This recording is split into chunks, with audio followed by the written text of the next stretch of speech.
The wind had been blowing for 3 days without pause, a low and hollow moan that scraped against the walls of the homestead until the wood seemed to vibrate with it.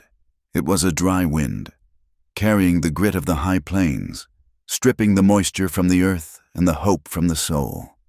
The sky above the territory was a flat, bruised gray, hanging low enough to touch the tops of the scrub oaks that lined the dry creek bed.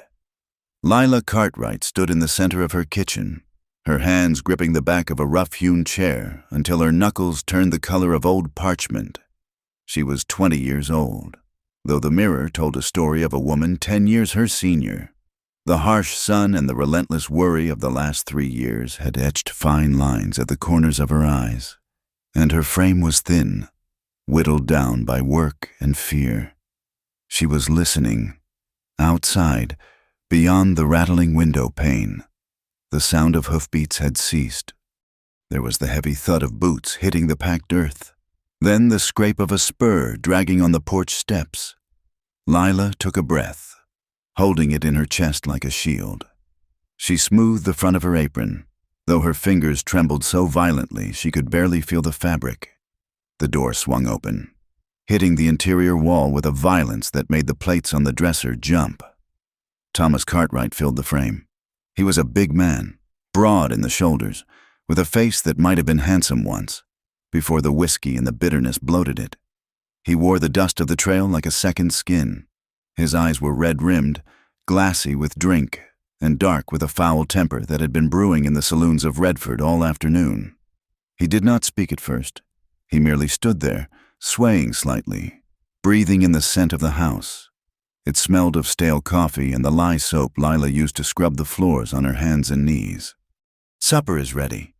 "Thomas," Lila said, her voice small, trying to occupy as little space as possible. "I made the stew you like." Thomas kicked the door shut behind him. The slam echoed in the small room, sealing them in together.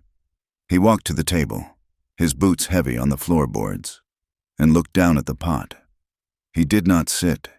He turned his gaze to her, and Lila felt the familiar cold slide of dread in her gut. "I am not hungry," he said. His words were slurred, thick with the cheap rye whiskey sold at the edge of town. Lila nodded quickly. Stepping back, "I can keep it warm. For later." Thomas laughed, a sharp, barking sound devoid of humor. "Later. You are always talking about later, Lila. Like there is something better coming down the road." He moved toward her, and she forced herself to stand her ground, knowing that retreating only made him faster, crueler. He stopped inches from her, the smell of sweat and alcohol rolling off him in waves. He reached out and took her chin in his hand, his fingers hard and calloused. He squeezed until she winced, but she did not look away. To look away was an insult. To look him in the eye was a challenge. There was no winning. "They were laughing at me in town," Thomas said, his voice dropping to a growl. "Do you know that? Laughing at Thomas Cartwright?" Lila swallowed, her throat dry. Why would they laugh? "Thomas?" "Because of you!" he roared, the sudden volume making her flinch. He shoved her backward. She stumbled, her hip catching the edge of the table. But she stayed upright, "because I married a girl from the gutter with nothing to her name, and she walks around town like a frightened rabbit. They say I cannot control my own house. They say I went soft. I have done everything you asked," Lila whispered. "Everything?" He stepped closer, his shadow falling over her. "You have done nothing. You are a burden. Lila, a mouth to feed, a waste of good land. I should have left you where I found you, starving in that shack with your drunkard father." He grabbed her by the shoulders, his grip bruising, fingers digging into the old yellow-purple marks left from the last time he had lost his temper. He slammed her back against the rough log wall. The impact knocked the breath from her lungs, and her head cracked against the wood. Stars danced in her vision, bright and dizzying. "I ought to sell you," Thomas hissed, leaning close, his face inches from hers. Spittle flew from his lips. "There are men at the railhead who pay good money for women. Maybe that is where you belong. Not here, not in a decent man's house." The threat hung in the air, terrified and real. Lila knew he was capable of it. She saw the cruelty in his eyes, a deep, bottomless pit where his soul should have been. Fear spiked in her chest, sharp and hot. But beneath the fear, something else stirred. It was a hard, cold knot of anger she had buried deep for 3 years. It was the part of her that remembered being a child who looked at the sky and dreamed of something other than pain. She pushed at his chest. "Let me go." "Thomas." He looked surprised for a heartbeat, and then his expression twisted into rage. "You think you can give me orders?" He threw her to the floor. Lila landed hard on her side, the rough floorboards scraping her skin. She gasped, trying to scramble away, but he was fast for a big man. He kicked the chair beside her, sending it clattering across the room, and then he turned toward the stone mantelpiece. Lila froze. Resting on the mantel, beside the oil lamp, was his Colt revolver. It was heavy, dark iron, always loaded. Thomas reached for it, his hands shaking with rage. "I'm going to teach you a lesson," he muttered, his back to her. "A lesson you will not forget." The world narrowed down to that gun. Lila heard the ringing in her ears, a high-pitched whine that drowned out the wind. She smelled the kerosene from the lamp, sharp and chemical. She saw the dust motes dancing in the dim light. She knew, with a sudden, crystal clarity, that if he turned around with that gun, she would not live to see the sun rise over the prairie. Panic surged, electric and blinding. Lila did not think. She moved. She scrambled up from the floor, her boots slipping on the wood, and lunged for the mantel. Thomas saw her coming. He roared, grabbing for the weapon, but Lila's hand closed around the cold walnut grip a fraction of a second before his.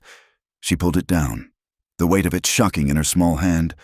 Thomas slammed his body against hers, pinning her to the wall, his hands clamped around her wrists, crushing bone together. He was shouting something, vile and incoherent, his breath hot and sour against her face. He was too strong. He was pushing her arm up, trying to wrench the gun free. Lila looked into his eyes and saw her death. It was right there, waiting. "No!" she gasped. She twisted her body, using the leverage of the wall, and fought against his grip with every ounce of strength she possessed. The gun lowered, the barrel turning between them. His weight crushed the air from her chest. Her finger found the trigger. The explosion was deafening in the cramped room. It was not just a sound. It was a physical blow that shook the very air. Thomas jerked violently. His grip on her wrists vanished instantly. He took a staggering step back, his eyes going wide, the rage replaced by a sudden, childlike confusion. He opened his mouth to speak, but only a wet, gurgling sound came out. He collapsed forward, catching himself on the table before sliding down to the floor. He rolled onto his back, staring up at the ceiling beams. A dark stain began to spread across the front of his shirt, blooming like a terrible red flower. Lila stood pressed against the wall, the gun still held in both hands, the barrel smoking. The smell of gunpowder filled the room, acrid and sulphurous, mixing immediately with the heavy, metallic scent of blood.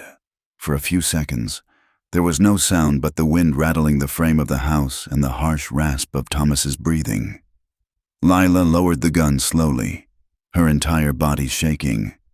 She took a step toward him. "Thomas," she whispered. His chest hitched once, then twice. His eyes, fixed on a point somewhere above him, began to glaze over. The rise and fall of his ribs slowed, paused, and then stopped. He was dead. The silence that followed was heavier than the wind. It wrapped around Lila like a shroud, suffocating and cold. She stared at the man who had been her husband, the man who had owned her life for 3 years. He looked smaller now, just a heap of clothes and flesh on the floor. The reality of it hit her like a hammer. She had killed him. She was a wife who had killed her husband. In the territory, there was no word for that other than murder. Panic, cold and sharp, flooded her veins. She dropped the gun. It hit the floor with a heavy thud that made her jump. She backed away, her hands coming up to cover her mouth, suppressing a scream that clawed at her throat. "I have to go," she whispered to the empty room. She could not stay here with him. She could not wait for his brother Clayton to come riding up the drive. She staggered to the door, grabbing a rough wool shawl from the hook as she passed. She paused, looking back at the gun on the floor. "Take it," a voice in her head whispered. She scrambled back, snatched the revolver from the blood-spattered floorboards, and shoved it into the pocket of her dress.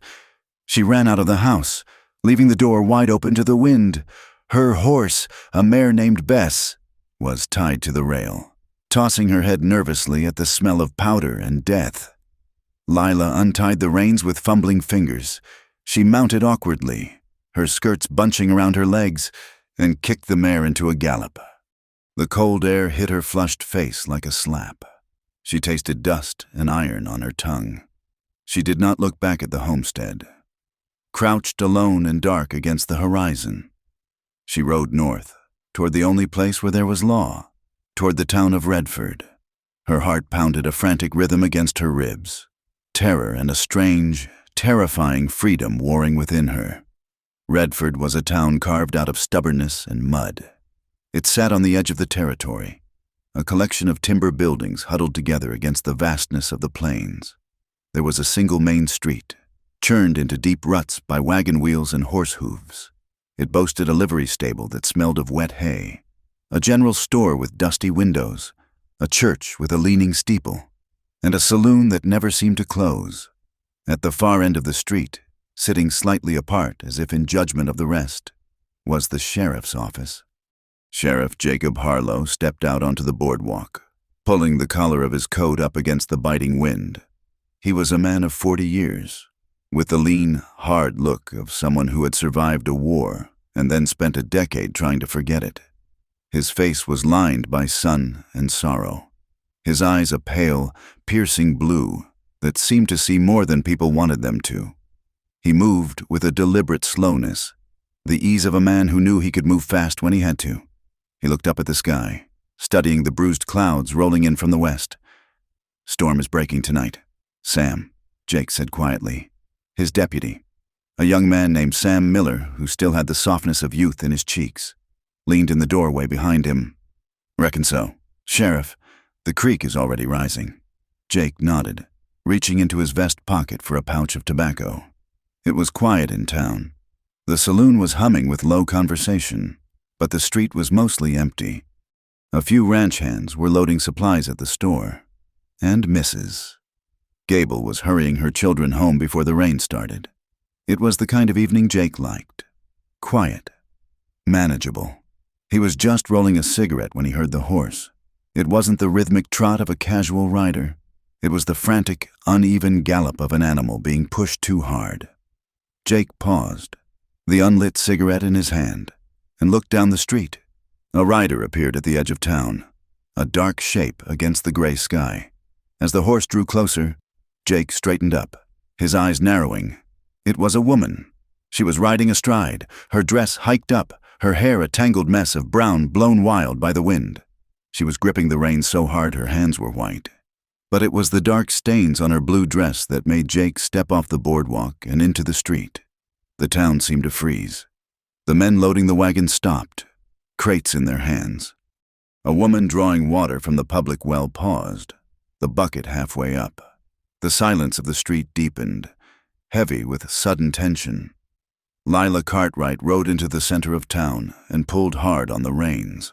The mare danced sideways, foam flecking its mouth. Lila looked wild, her chest heaving, her eyes wide and staring at nothing. Jake approached her calmly, his movements slow and predictable. He kept his right hand near his hip, not touching his gun, but ready. He saw the way she looked at the people on the boardwalk, like a trapped animal looking for a gap in the fence. "Easy now," Jake said, his voice a low rumble that cut through the wind. "Hold her steady." He reached out and took the bridle, his hand firm on the leather.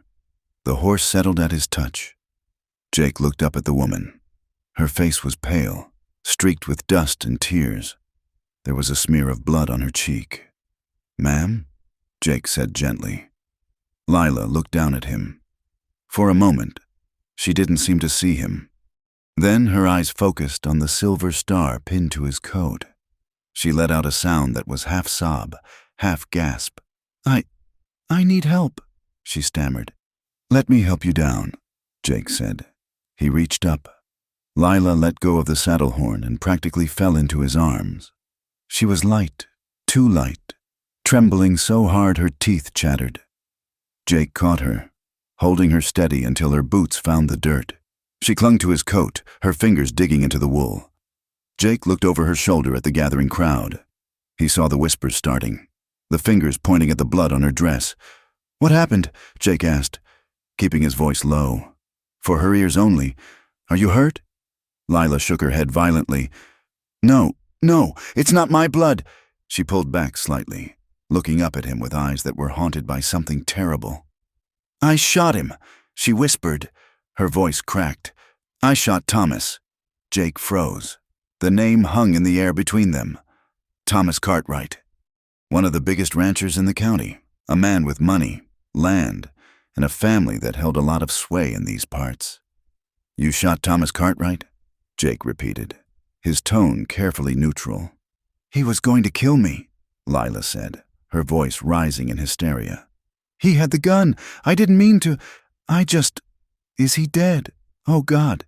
Tell me he isn't dead. Jake looked at the blood soaking the front of her dress. It was a lot of blood.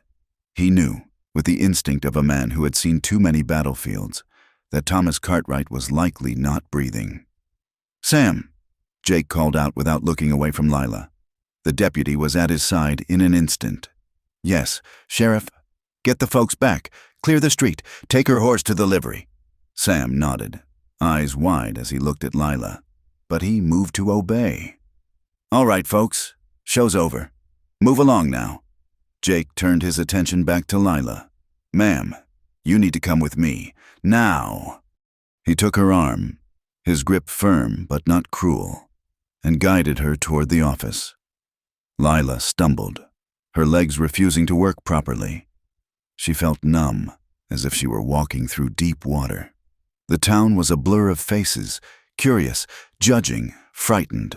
She heard snippets of words. Cartwright, shot, blood. Jake opened the door and ushered her inside, shutting it firmly against the prying eyes of the town. The office was warm, smelling of wood smoke and pipe tobacco. There was a desk, a potbelly stove, a rack of rifles, and a heavy iron door leading to the cells in the back. Sit down, Jake said, pulling a wooden chair away from the wall. Lila collapsed into it. She put her hands on her knees and stared at them. They were stained red. Jake walked to his desk and leaned against it, studying her. He saw things the townspeople hadn't. He saw the fresh bruise blooming on her jawline. He saw the way she held her left arm close to her body, as if her ribs were sore.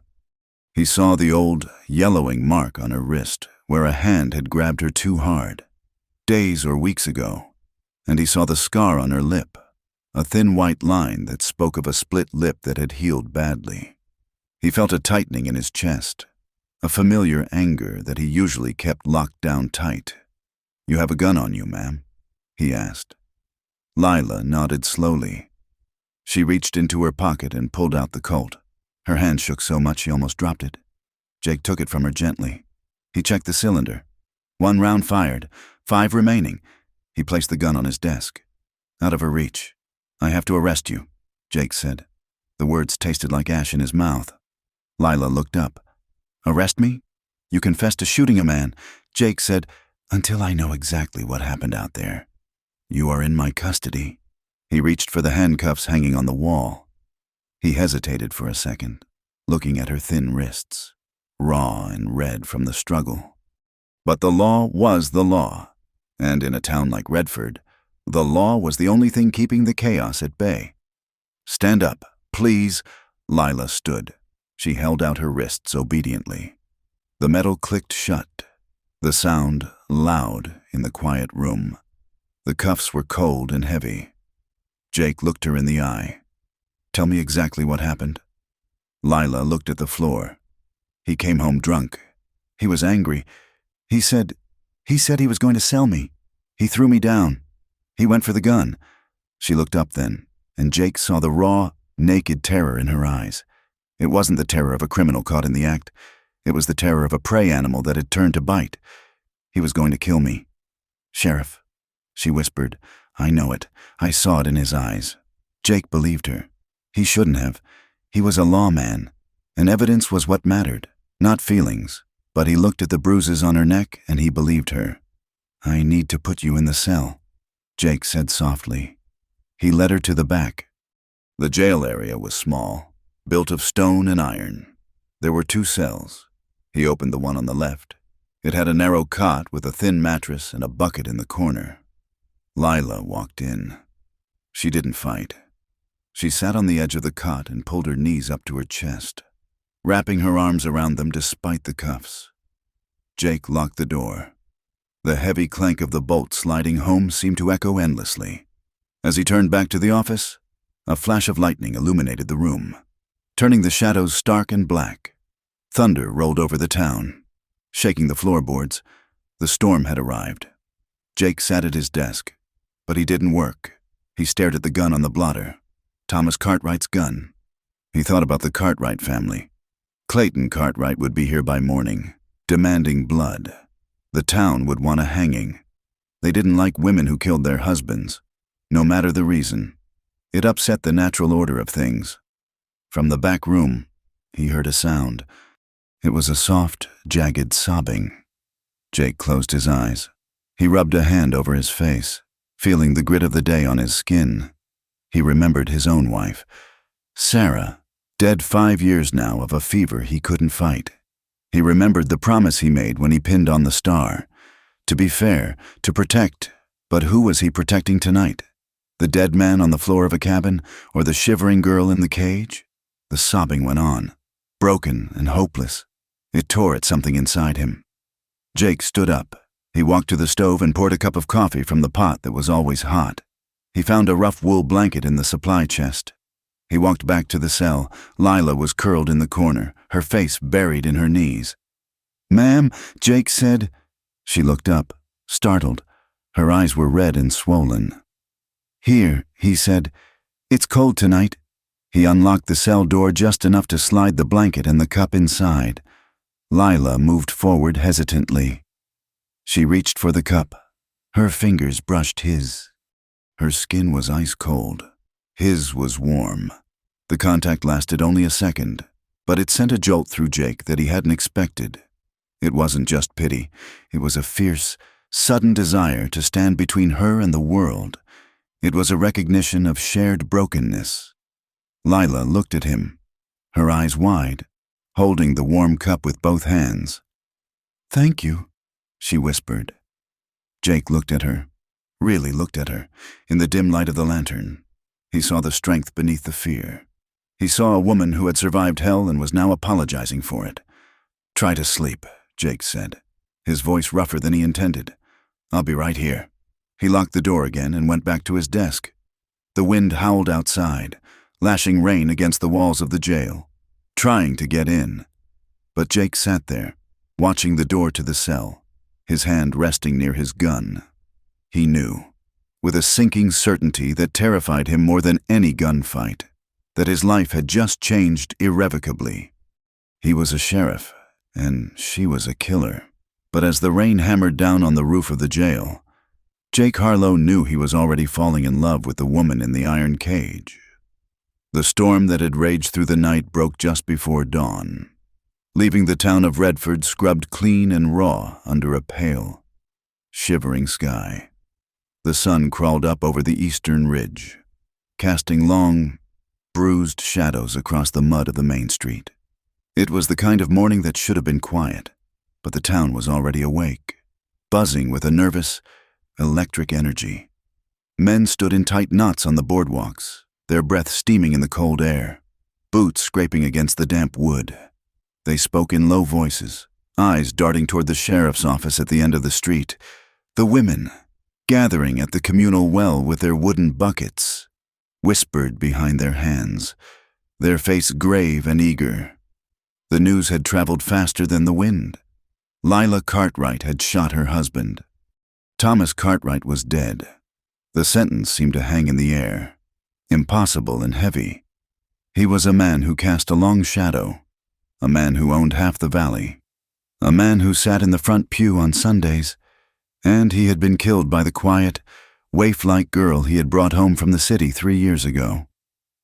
Sheriff Jake Harlow stood inside the office, looking out through the dusty window pane. He could feel the eyes of the town on the building. They were waiting for a show. They were waiting for justice, or at least what passed for it in the territory. He turned to his deputy. Sam Miller was sitting on the edge of the desk, looking pale and young. He was twisting his hat in his hands. "Sam, I need you to ride out to the Cartwright place," Jake said, his voice steady, cutting through the younger man's nerves. "Take 2 men with you. Good men. Take old man Miller and maybe Jim from the livery, not anyone who owes the Cartwrights money." Sam nodded, standing up. "You want us to bring him in?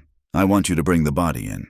"Yes," Jake said, "but before you touch a thing, I want you to look." "Look, Sheriff?" Jake walked over to him, his blue eyes hard and serious. "I want you to look at the floor. See if there are scuff marks. Look at the furniture. Is it overturned? Is there broken glass? Write it down. Sam, draw a picture if you have to, and look for the gun. I have the one she used here, but see if there is another one. See where it is lying." He paused, letting the weight of the order sink in. "If anyone asks, you are just doing your job, but I want to know if a man was standing or fighting when he died. Do you understand me?" "I understand," Sam said, straightening his spine. He sensed, perhaps for the first time, that the truth of what happened in that cabin was more important than the fact that a man was dead. "Go on. Then, and Sam, treat the body with respect. He still has family." When Sam left, the office fell silent. Jake looked toward the heavy iron door that led to the cells. He had not slept, and he doubted the prisoner had either. He took the keys from his belt and unlocked the door, the metal groaning in the quiet. Lila was sitting exactly where he had left her. She was wrapped in the wool blanket, her knees pulled up to her chest, staring at the stone wall opposite the cot. She did not look up when he entered. She looked smaller in the daylight, her face washed out and gray, her eyes dark hollows of exhaustion. Her hands, resting on the blanket, were trembling, a fine, rhythmic tremor that shook her whole frame. "Ma'am," Jake said softly. Lila flinched, her head snapping toward him. For a moment, her eyes were wild, unseeing, still trapped in the cabin with the sound of the gunshot. Then she focused on him, and her shoulders slumped. "Sheriff," she whispered. "I have some water heated," Jake said, "and a basin. There is a small room in the back here, used for storage. It has a lock on the inside. I thought you might want to wash up." Lila looked down at her dress. The blood had dried to a stiff, dark rust color. It covered her front, her sleeves, her hands. She stared at it with a detached horror, as if realizing for the first time that she was wearing the evidence of a life ended. "Yes," she said, her voice cracking. "Please." Jake led her to the small back room. He set a basin of steaming water on a crate, along with a bar of rough yellow soap and a clean rag. He placed a chair for her. "I will be right outside the door," Jake said. "Take your time." He stepped out and closed the door, leaning his back against the frame. He crossed his arms over his chest, listening. He heard the rustle of fabric, the splash of water, the clink of the tin cup against the basin. Inside the small room, Lila scrubbed at her skin until it burned. She washed the blood from her fingers, watching the water turn a pale, sickly pink. She stripped off the ruined dress, shivering in the cold air, and caught sight of herself in the small, warped shaving mirror hanging on a nail. She stopped. The bruises were blooming across her skin like storm clouds. There were dark purple marks on her upper arms where Thomas had grabbed her, a fresh, angry welt on her ribs, a cut on her lip, and older marks, yellow and green fading shadows on her shoulders and back. She touched the bruise on her neck, tracing the shape of a thumb. Shame washed over her, hot and suffocating. She had hidden these marks for years. She had worn high collars and long sleeves even in the heat of summer. She had lied to the neighbors. She had lied to herself. But as she looked at the map of pain written on her body, a strange, cold relief settled in her chest alongside the shame. He did this, she whispered to the mirror. There was no hiding it now. If they hanged her, they would hang a woman who was already broken. If they looked at her, really looked at her, they would have to see what Thomas Cartwright was. The secret was out. The monster was dead, but he had left his signature all over her. Outside the door. Jake closed his eyes. He could hear her breathing, ragged, hitching breaths that sounded like she was fighting for air. He fought the urge to open the door, to check on her. He wanted to give her dignity, the only thing he could offer her now. But his mind kept drifting back to the glimpse of her wrists he had seen when he put the cuffs on her, the raw, red skin, the old scars. He felt a protective surge that had no place in a sheriff's heart. He felt guilty for it. He was supposed to be the law, impartial and cold. But he stood guard outside that door not like a jailer, but like a sentry protecting something precious. It was past noon when the wagon returned. The wheels creaked loudly in the silence of the street. Sam sat on the bench, his face grim. Behind him, under a heavy canvas tarp, lay the body of Thomas Cartwright. Two men rode behind the wagon, their hats pulled low. Jake stepped out to meet them. The townspeople pressed forward, a silent, morbid tide. But Jake held up a hand, stopping them at the edge of the boardwalk. "Take him to the undertaker," Jake said quietly to Sam. "Then bring your report to my desk." He did not lift the tarp. He did not need to see Thomas again. He needed to see where Thomas had died. Jake saddled his horse, a roan gelding named Rusty, and rode out of town. The wind had picked up again, cutting across the open prairie with a knife's edge. The land here was unforgiving. It was a wide, brown ocean of grass and dust, broken only by the occasional ravine or cluster of cottonwoods. The Cartwright homestead sat alone on a rise, miles from the nearest neighbor. It was a bleak place. The fences leaned under the weight of the relentless wind. The barn needed paint. There were no flowers, no garden, nothing to suggest softness or care. It was a working ranch, stripped to the bone. Jake tied his horse to the rail and walked up the steps. The door was still open, banging softly against the frame in the breeze. He stepped inside. The air in the cabin was cold and still smelled of metallic blood and the sulfur tang of burnt powder. Jake stood in the doorway, taking it in. He saw the chair on its side, skidded across the floor as if kicked. He saw the scuff marks on the wood where heels had dragged. He saw the table shoved askew, and he saw the blood, a dark pool on the floorboards, already tacky and drying. Jake walked through the room slowly, careful where he stepped. He crouched down near the wall. There was a dent in the plaster, right at the height of a woman's head. He touched it, fresh. He looked at the mantelpiece, a spot in the dust where a gun had rested. He moved to the kitchen area. On the floor, swept into a corner but still visible, were the shards of a broken plate. Not from yesterday. Old shards, and a hole in the wall that looked like it had been made by a fist. Jake took out his notebook and a pencil. He began to sketch the room. He marked the position of the chair, the blood, the dent in the wall. This was not a murder in cold blood. A blind man could see that. This was a fight, a desperate, terrified struggle in a room that was too small for the violence it held. He stood up, looking around the bleak cabin. He imagined Lila here, day after day, alone in this wind-battered box with a man who put his fist through walls. He imagined the silence of the prairie pressing in on her, with no one to hear her scream, and anger, cold and hard, settled in his gut. He swallowed it down. He was a lawman. He dealt in facts, and the facts were telling him that Lila Cartwright had been fighting for her life long before she pulled that trigger. By the time Jake returned to town, the sun was sinking low, painting the sky in violent shades of orange and purple. There were horses tied outside the sheriff's office, expensive horses with silver-studded tack. Jake dismounted and walked in. The office felt crowded. Clayton Cartwright stood by the stove, warming his hands. He was a tall man, older than Thomas had been, with the same broad shoulders but none of the softness.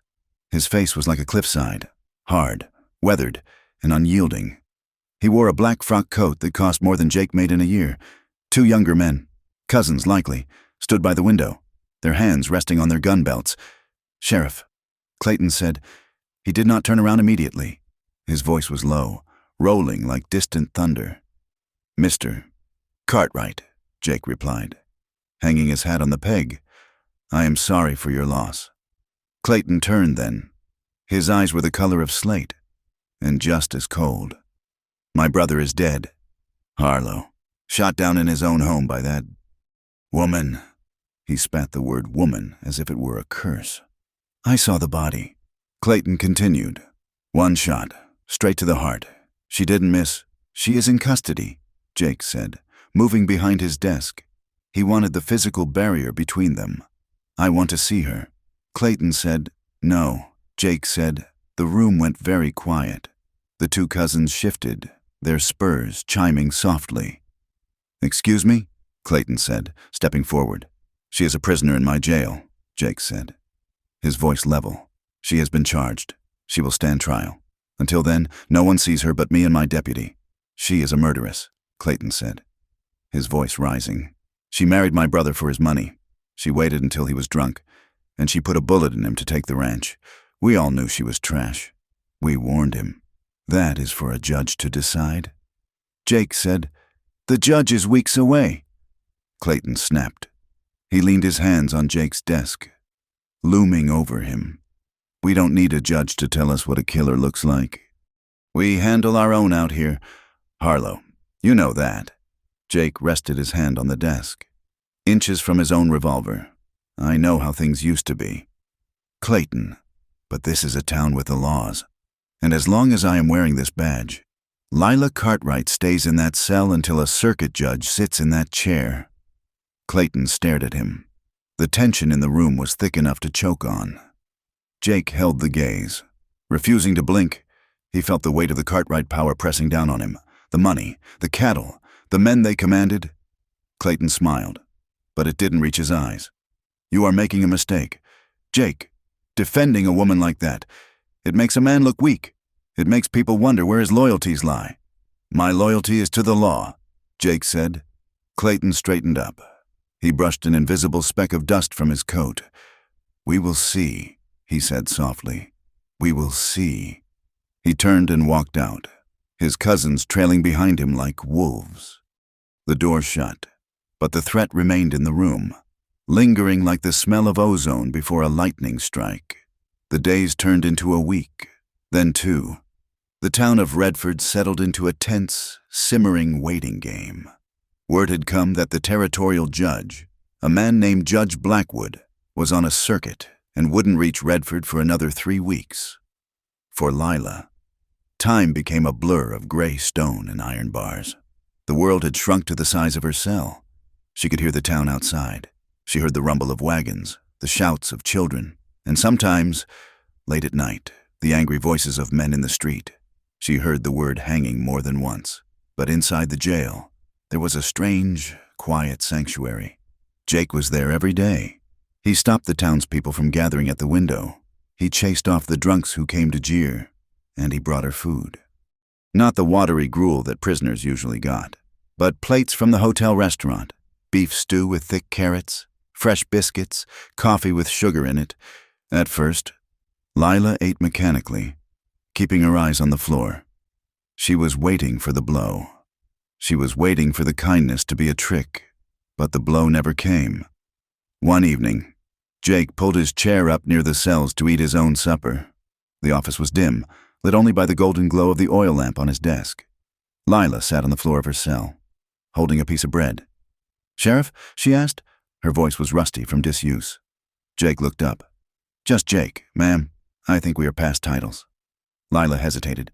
"Jake, what will happen to the ranch? To Thomas's land?" Jake chewed slowly before answering. "Clayton is running it for now. The court will decide later. If things go well, it would technically be yours." Lila let out a short, bitter laugh. "Mine? I don't want it. I never wanted it." She looked at him through the bars. The shadows lay heavy across her face, making her look young and old all at once. My father owed Thomas $400, she said quietly. It wasn't a courtship, Jake, it was a transaction. Thomas saw me at the general store in Abilene. He told my father he would clear the debt if I came with him. Jake stopped eating. He sat very still. I was 17. Lila said. She was talking to the bread in her hands. I thought maybe he was a good man. He smiled at everyone in town. He bought candy for the children. He tipped his hat to the ladies. She looked up, her eyes wet. How can a man be two different people? How can he be so kind on the street and a devil in his own house? Jake felt a pain in his chest that had nothing to do with the law. He thought of the broken plate in the cabin, the dent in the wall. Some men are broken. Lila, he said softly, and they try to break everyone else so they don't feel so alone. Lila wiped her eyes with the back of her hand. I tried to be good. I cooked, I cleaned, I never spoke back, but it was never enough. Jake stood up. He walked to the bars. He wanted to reach through to take her hand, but he held himself back. I went to the cabin.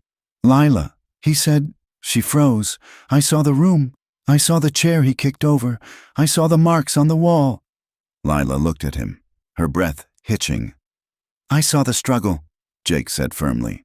I know you didn't just walk up and shoot him. I know you were fighting for your life. Tears spilled over her lashes, tracking through the dust on her cheeks. It was the first time anyone had said it, the first time anyone had acknowledged that she wasn't a monster, but a survivor. You believe me? She whispered. I believe you, Jake said, and I'm going to make sure the judge hears it too. He went back to his desk, sitting down heavily. He picked up his pen to write, but his hand hovered over the paper. He thought of his wife, Sarah. He thought of the fever that had taken her, the helpless rage he had felt as she slipped away. He had loved her with everything he had, and he realized, with a sudden, terrifying clarity, that he had been sleepwalking since the day she died. He had been a badge, a gun, a set of rules, but looking at Lila, seeing the fierce light in her eyes despite the darkness surrounding her, he felt awake, and it hurt. It hurt to care this much about a woman the law said he might have to hang. The nightmare came 3 nights later. The wind was howling again, a mournful sound that crept through the cracks in the stone. Jake was asleep on the cot in the front office, fully dressed, his gun belt hanging on the chair. A scream tore through the silence. It was a high, terrified sound, abruptly cut off. Jake was on his feet before his eyes were fully open. He drew his revolver and kicked open the door to the cell block, heart hammering against his ribs. Lila! The cell was dark. He grabbed the lantern from the wall and held it up. Lila was curled in the far corner of the cell. She was thrashing, her hands clawing at the air, fighting off an invisible attacker. No! She cried out, her voice raw. No, Thomas, please! Jake shoved the gun into his holster. He fumbled for the keys, his hands shaking. He unlocked the door and threw it open. Lila, wake up! It's a dream! He dropped to his knees beside her. She was sobbing now, great heaving gasps that shook her small frame. She was still lost in the memory, pressing herself into the cold stone to get away. Jake hesitated for only a second. He reached out and placed his hand on her shoulder. Lila, you are safe. You are here with me. At his touch, she flinched violently, but then she froze. She opened her eyes. They were wide, dilated with terror. She looked at him, not recognizing him for a heartbeat. Then, slowly, the reality of the jail cell filtered in. Jake? She whispered. I'm here, he said. His voice was a low rumble, steady and grounding. Lila looked at his hand on her shoulder. His grip was firm, warm, and heavy. It wasn't a hand that wanted to hurt. It was an anchor. She slumped forward, exhausted, without thinking. Jake shifted, allowing her to lean against him. She rested her forehead against his arm. She was shivering. I saw him, she murmured. I saw him standing there. He is gone. Jake said, he can never hurt you again. He could smell the soap she had used, a faint scent of lavender amidst the stone and dust. He could feel the heat of her body through her thin dress. For a long moment, neither of them moved. The boundaries between sheriff and prisoner, between man and woman, blurred in the dim lamplight. There was a closeness there, charged and dangerous. Jake knew he should pull away. He knew this could ruin him, but he didn't move. He kept his hand on her shoulder, his thumbs sweeping back and forth in a slow, soothing rhythm. "You should go back to sleep," he said eventually, though he didn't want to leave. Lila lifted her head. She looked at him, her eyes searching his face. In the shadows, the lines of worry on his face softened. "Stay?" she asked. "Just for a minute?" Jake nodded. "I'll stay." He sat on the stone floor beside her, his back against the bars, keeping watch while she slowly calmed down. He stayed until her breathing evened out, until the terror left her eyes, and in the silence, the bond between them grew tight and unbreakable. The next morning, the town was not quiet. Jake woke to the sound of shouting. He had fallen asleep in his chair in the office after leaving Lila's cell. He stood up, rubbing his stiff neck, and walked to the window. A crowd had gathered in the street. There were 30 or 40 men, mostly ranch hands from the Cartwright spread, but some townspeople too. They were angry. The alcohol from the night before was still fueling them, and Clayton's money had likely bought a lot of rounds. "Bring her out," someone shouted. "Justice for Thomas," yelled another. Jake checked his gun. He settled his hat on his head. He opened the door and stepped out onto the boardwalk. The noise dipped slightly, but didn't stop. "Go home," Jake shouted, his voice booming. "This is unlawful assembly. We want the killer," a man in the front row shouted. He was holding a length of rope. Jake's hand dropped to his holster. He didn't draw, but the threat was clear. He stood alone on the wooden planks, a single figure against the mob. "There will be no lynching in my town," Jake roared. "The next man who steps onto this boardwalk spends a week in the hole, or worse, from inside the cell." Lila heard the shouts. She pressed her back against the wall, her heart hammering in her throat. She knew what that sound meant. She knew they wanted to drag her out and hang her from the cottonwood tree by the river. But then she heard Jake's voice. It was strong, unyielding, angry. "Get back! I said get back!" She closed her eyes. He was out there. He was standing between her and the rope. He was risking his life for her. For the first time in her life, someone was fighting for her. Outside, the crowd wavered. They looked at Jake's eyes, cold and blue as glacier ice. They looked at the hand on the gun. They knew Jake Harlow. They knew he didn't make idle threats. Clayton Cartwright wasn't there. He was too smart for that, but his influence was waning in the face of cold steel. Slowly, the mob began to break up. Men muttered curses, spat in the dirt, and turned away. The energy dissipated, leaving only the dust swirling in the street. Jake watched them go until the last man had turned the corner. Only then did he let out a long breath. His hands were steady, but his heart was pounding. He turned and went back inside, locking the heavy door behind him. He walked to the cell block. Lila was standing at the bars, her hands gripping the iron. She looked at him, her eyes wide with fear and something else. Gratitude, awe, hope. "Are you all right?" Jake asked. Lila nodded. "You stopped them. I told you," Jake said simply. "I will make sure the truth is heard." He looked at her, and in that moment, the air between them crackled. They both knew that the stakes had just been raised. It wasn't just a trial anymore. It was a war, and they were in the trenches together. The town of Redford was tightening like a noose. In the days following the arrest, the atmosphere shifted from shock to a simmering, organized hostility. It was no longer just gossip at the well. It was a campaign. Clayton Cartwright moved through the town with the confidence of a man who owned the very dirt beneath his boots. He did not shout in the streets. He did not make public threats. Instead, he visited the back rooms of the businesses that kept Redford alive. He sat in the plush leather chair of Mayor Higgins's office, smoking a cigar that smelled of expensive tobacco and implied obligation. He leaned over the counter at the bank, speaking in low, serious tones with Mr. Abernathy about the stability of land values and the danger of setting precedents. "If a wife can shoot a man like Thomas and walk free," Clayton said, his voice smooth as oiled leather, "then no man is safe in his own home. Property rights mean nothing if there is no order. We must make an example. Mayor, for the good of the territory."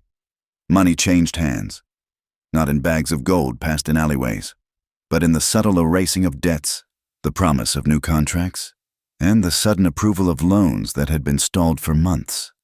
By midweek, the mood in the Golden Steer Saloon had turned ugly. Men who owed Clayton favors, or who simply feared his reach, began to talk loudly enough for everyone to hear. "Swift justice is what we need," a cattle drover named Bill declared, slamming his mug on the bar. "Why wait for some city judge to come down here and tell us how to handle our business? She killed him. That is the beginning and the end of it." Sheriff Jake Harlow stood at the far end of the bar, nursing a coffee that had gone cold. He kept his hat pulled low, but he heard every word. He watched the nods of agreement ripple through the room. He saw the way the bartender, a man Jake had known for 10 years, avoided his gaze. The realization settled in Jake's gut like a stone. The trial was being rigged before the judge even saddled his horse.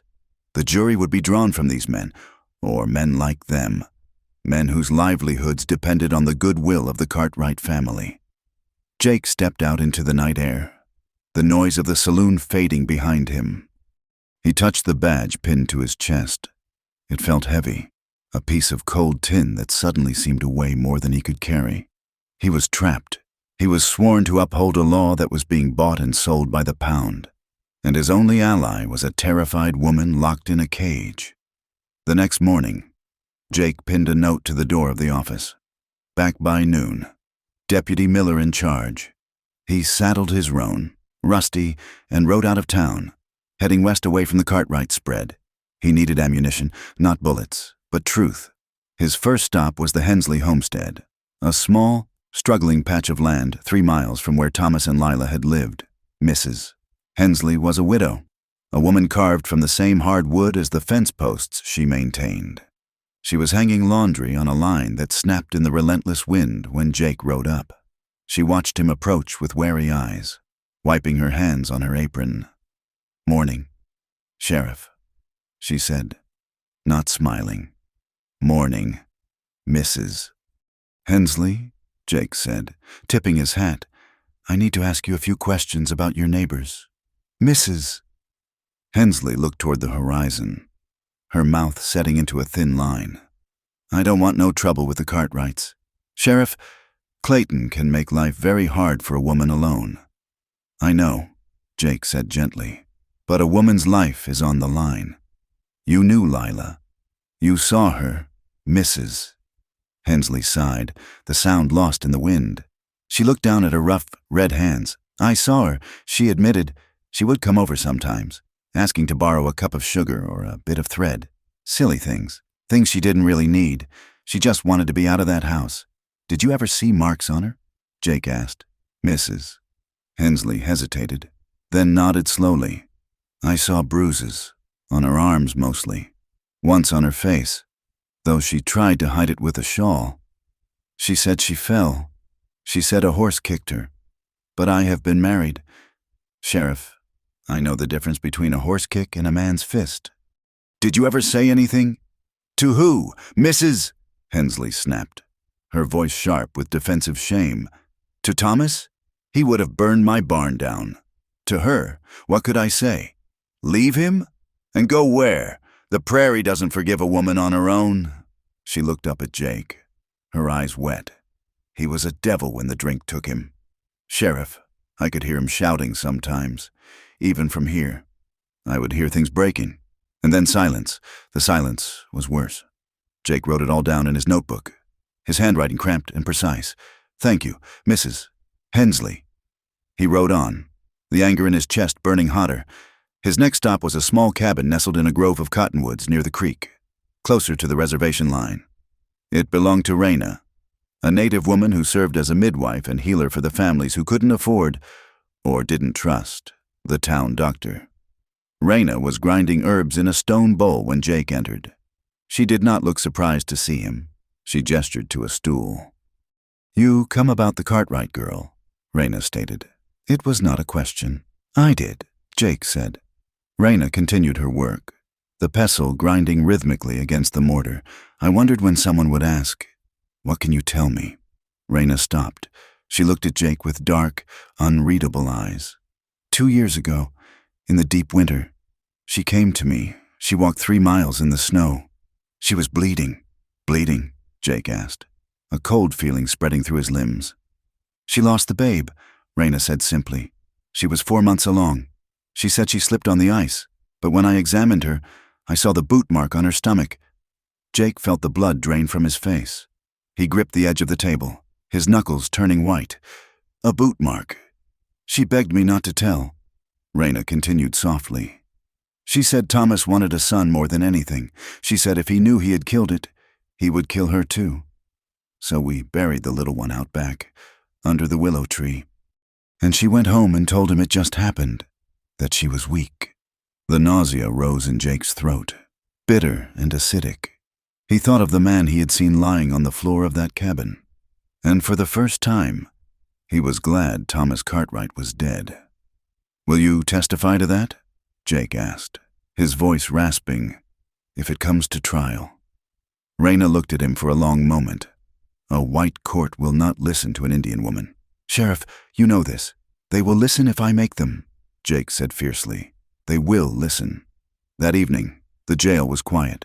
The deputy had gone home, and the town was settling into an uneasy slumber.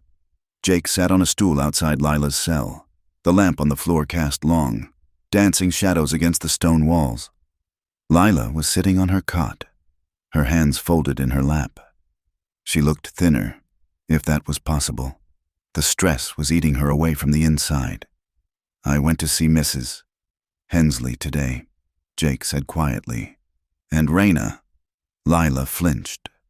She looked up, her eyes wide and stricken. "You spoke to Raina?" Jake nodded. "She told me about the winter 2 years ago." Lila let out a small, choked sound and turned her face away, pressing her forehead against the cool iron bars. Shame radiated off her in waves. "I didn't want anyone to know," she whispered. "It was my fault. I shouldn't have argued with him. I should have been quiet." Jake stood up. He moved closer to the bars, his voice intense. "No, look at me, Lila." She slowly turned her head. "It was not your fault," Jake said firmly. "A man who kicks a pregnant woman is not a man. He is a monster. And what happened to you? It is not shame. It is proof." "Proof?" Lila asked, tears spilling over. "Proof that you survived," Jake said. "Proof that you endured more than any soldier I ever served with." Lila looked at him, searching his face for any sign of disgust. She found none. She saw only a fierce, burning compassion that made her heart ache. "I don't want them to know," she whispered. "The town, they will think I am weak. They will talk about my baby. They are already talking." "Lila," Jake said gently, "but they are telling lies. We need to tell the truth. When the judge comes, you need to tell him everything, about the beatings, about the threats, about the baby." Lila shook her head, panic rising in her chest. I can't stand up in front of all those men and say those things. They will look at me. They will judge me. They will judge you anyway," Jake said. "But if you speak, if you let them see the truth, maybe we can save you." He paused, then added, "I will be there. I will be right beside you. I will testify to everything I saw. I will put my reputation, my badge, my life on the line for you. You will not be alone." Lila looked at him, and the terror in her chest eased. Just a fraction. He was a solid rock in a shifting sea. "I brought you something," Jake said, changing the subject to give her a moment to breathe. He reached for a bundle on his desk and passed it through the bars.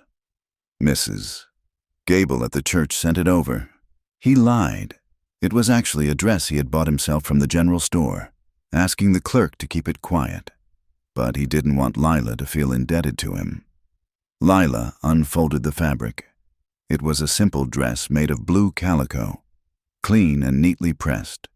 It wasn't fancy, but it was whole. It didn't have blood on it. She held the fabric to her chest, the scent of fresh soap filling her nose. She wasn't used to kindness. Kindness usually came with a price tag attached. "Thank you," she whispered. She looked up, and their eyes met through the steel barrier. The air in the small cell block suddenly felt thick, charged with an electricity that made the hair on Jake's arm stand up. He wanted to reach out. He wanted to brush the tear from her cheek. He wanted to unlock the door and pull her into the safety of his arms and never let go. He raised his hand, his fingers hovering inches from the bars. Lila leaned forward slightly, her breath hitching. She wanted him to touch her. She wanted to feel that warmth again. But Jake stopped. He curled his fingers into a fist and lowered his hand. He was the sheriff. She was his prisoner. There were lines he could not cross. Not yet. "Good night, Lila," he said, his voice rough. "Good night, Jake," she replied softly. The restraint between them was more intimate than a touch. It was a promise of something that could be, if they both survived the storm that was coming. The storm broke 2 nights later, but it wasn't rain and wind. It was men and violence. It was 3 a.m. The moon was hidden behind heavy clouds, leaving the alley behind the jail in pitch blackness. Jake was asleep in the front office, dozing fitfully in his chair with his feet on the desk. At the back of the building, a glass pane shattered. The sound was sharp and shocking in the silence. It was followed immediately by the heavy thud of boots on the floorboards of the storage room. Lila woke with a gasp. She sat up in the darkness of her cell, her heart pounding. She heard the latch of the inner door rattle.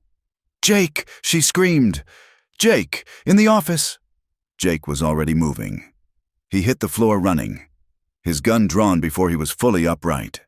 The door to the cell block burst open, but it wasn't Jake. It was a man with a bandana covering his face, holding a heavy, devastating shotgun. 2 others were behind him. They weren't trying to be quiet anymore. They rushed the cell. "Get the keys!" one of them shouted. Lila scrambled back into the corner, pressing herself against the stone. These men weren't here to free her. She saw it in their eyes. They were here to silence her. Jake kicked the office door open, the lantern in the front room casting a long beam of light into the chaos. "Drop it!" Jake roared. The man with the shotgun spun around. Jake fired. The shot was deafening in the enclosed space. The bullet took the man in the shoulder, spinning him around. The shotgun blasted into the ceiling, raining plaster down on them. The other 2 men didn't run. One of them lunged at the bars of Lila's cell. He reached through, his hand grabbing a fistful of her dress, yanking her forward. "Come here, you witch!" he snarled. Lila screamed. Clawing at his hand, he slammed her against the bars, her head cracking against the iron. He was trying to get a clear shot at her through the gaps. Jake didn't hesitate. He charged. He couldn't shoot. Lila was in the line of fire. He slammed the butt of his pistol into the back of the attacker's head. The man crumpled. The 3rd man, seeing the tide turn, bolted for the back window. "Let him go!" Jake yelled to the empty room, breathless. He stood over the 2 men on the floor. One was groaning, clutching his shoulder. The other was unconscious. Jake kicked the shotgun away into the corner. He turned to the cell. "Lila?" She was on the floor, holding her head. Blood was trickling from a cut on her forehead where she had hit the bars. She was shaking so hard her teeth rattled. Jake unlocked the door with fumbling fingers. He rushed in and dropped to his knees. "Let me see," he said, his voice trembling. "Let me see." He tilted her head back gently. The cut was shallow, but a bruise was already forming on her arm where the man had grabbed her. "I'm all right," Lila stammered. "I'm all right." Jake pulled back, looking at her. His hands were shaking uncontrollably. He realized, with a sick jolt, that he was terrified. He had faced cannon fire in the war. He had faced down gunmen in the street, but nothing had ever scared him like the sight of that gun pointed at her cell. "They tried to kill me," Lila whispered. Jake nodded grimly. "They tried to make it look like a jailbreak, like you were trying to escape and got shot." He stood up, his face hardening into a mask of cold fury. He dragged the conscious man out of the cell block and handcuffed him to the stove in the front office. The unconscious one he dragged out next. He knew these men. They were drifters, hired hands who worked the seasonal roundup for the Cartwrights. "Clayton sent you, didn't he?" Jake demanded, leaning over the wounded man. The man spat blood on the floor. "Go to hell, Sheriff." By morning, the town was in an uproar. The story that circulated wasn't the truth. The story, twisted by Clayton's allies, was that Lila's accomplices had tried to break her out, and the sheriff had barely held them off. See, the whispers went, "She brings violence wherever she goes. Men don't go to that kind of trouble unless there is something to fear. She is dangerous." Jake heard the talk. He knew the truth was the opposite. They feared what she would say. They feared the midwife's testimony. They feared the bruises. The jail didn't feel safe anymore. The back window was boarded up, but the vulnerability remained. The cell was a cage, and cages were easy to shoot into. "I'm moving you," Jake told Lila that afternoon. "Moving me where?" Lila asked, fear sparking in her eyes. "To the county prison?" "No," Jake said. "That's what they want. You'd never make it there alive." He led her out of the cell, through the office, and into the small back room where she had washed that first day. He had cleared out the crates and set up the cot. It had no bars. It had a solid wooden door that opened into his office. "You will stay here," Jake said. "I will sleep at my desk, right on the other side of this wall. No one gets in here without going through me first." It was a breach of protocol. It was likely illegal. But Jake didn't care. That night, the new arrangement changed everything. There were no bars between them now, just a thin wall of pine boards. Jake sat at his desk. The lamp turned low. He could hear the rustle of Lila's blanket. He could hear her breathing. "Jake?" Her voice came through the wood, soft and close. "I'm here," he said. "Thank you for saving me." "Again, you don't need to thank me." Lila. Silence stretched for a moment, comfortable and heavy. "Tell me about before," Lila said. "Before the war. Before you were a sheriff."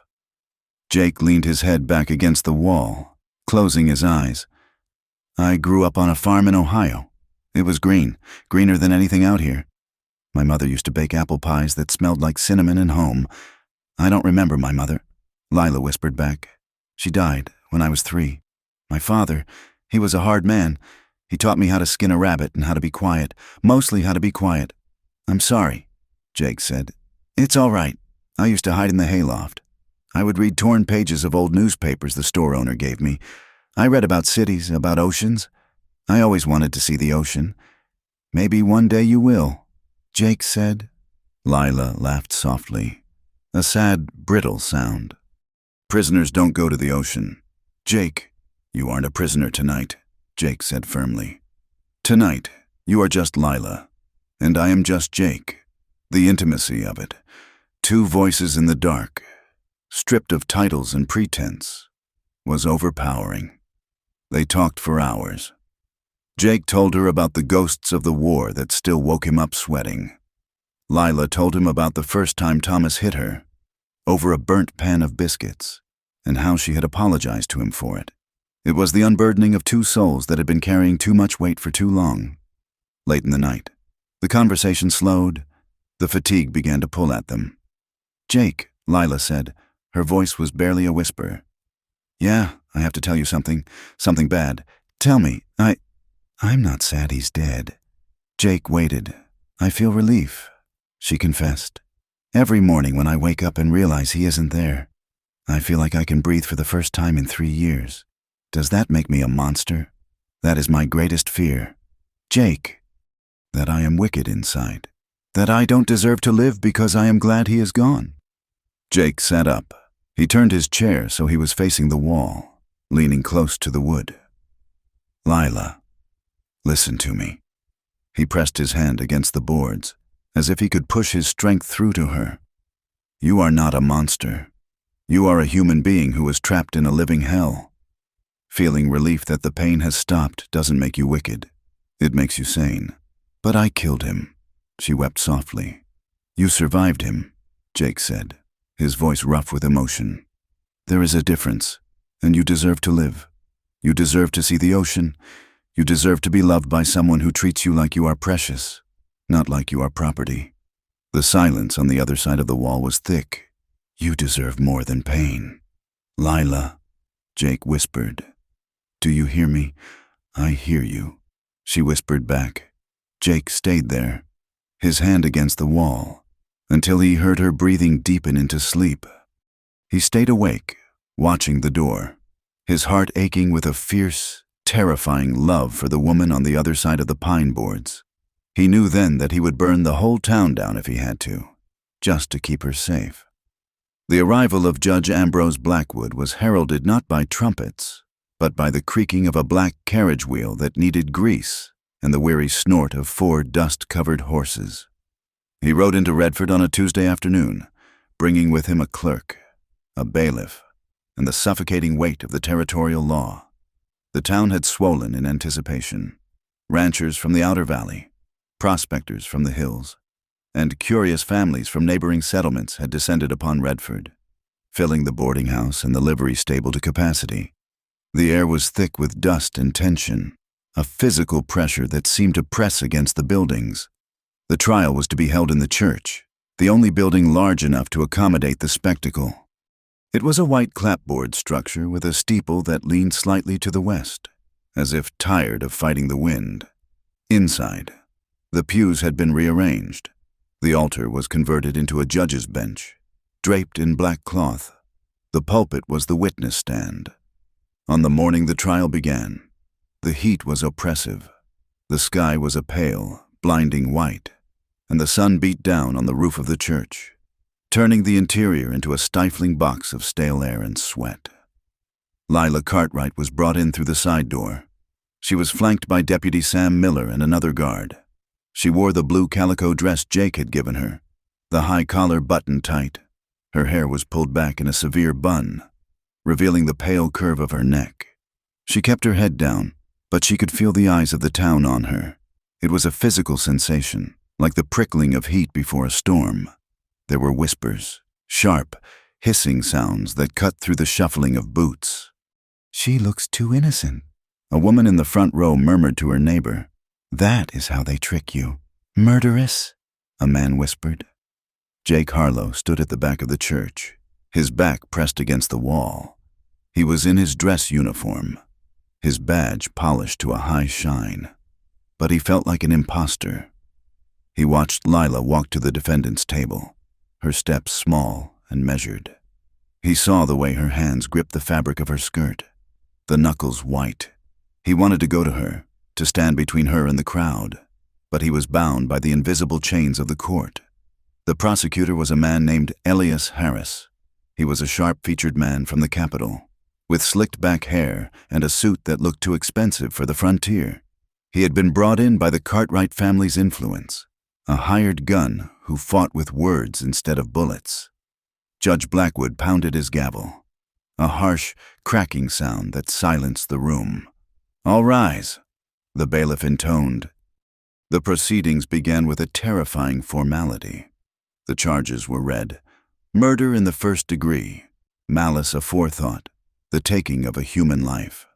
Harris stood for his opening statement. He walked back and forth in front of the jury box. 12 men, mostly ranchers and merchants. Faces Jake knew well. Faces that owed money to the bank or feared Clayton Cartwright. "Gentlemen of the jury," Harris began, his voice smooth and carrying to the back of the room. "You see before you a tragedy, a young woman, barely out of girlhood, brought into a home of standing and respect. Thomas Cartwright was a pillar of this community, a man who built this valley, and how was he repaid for his kindness?" Harris paused, turning to point a long finger at Lila. "He was repaid with a bullet to the heart. This was not an accident. This was not a fit of passion. This was a calculation. A woman who tired of her husband, who wanted his land, his money, and his freedom. She is young, yes.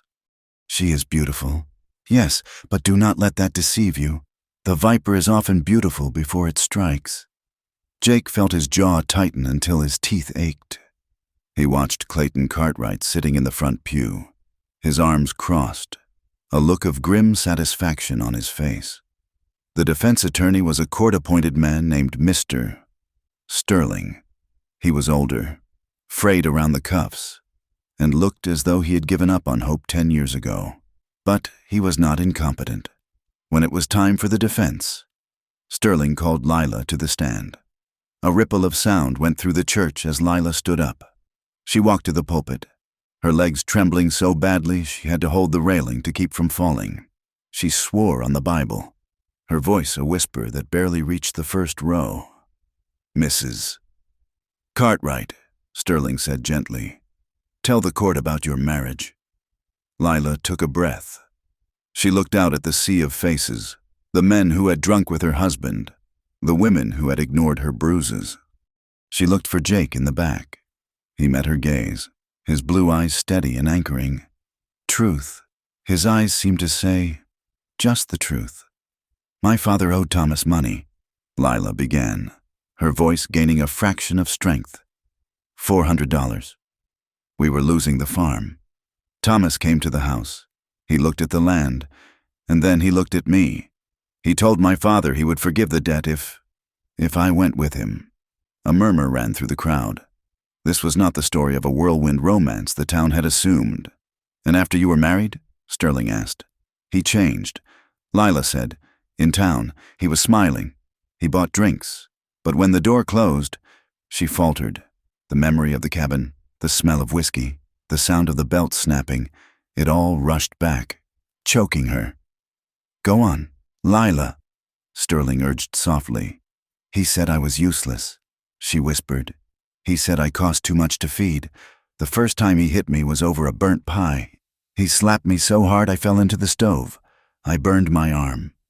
She pulled up the sleeve of her dress, revealing a patch of scarred, puckered skin on her forearm. The courtroom went quiet. "He hit me often," she continued, the words spilling out faster now. "If I spoke too loud, if I spoke too soft, if it rained, if the cattle were sick, it was always my fault." She spoke of the isolation, the days locked in the house, the time he held her head underwater in the horse trough until she passed out. She spoke of the baby she lost in the winter, the blood in the snow. As she spoke, the mood in the room shifted. The hunger for scandal was replaced by an uncomfortable, shifting silence. Men looked at their boots.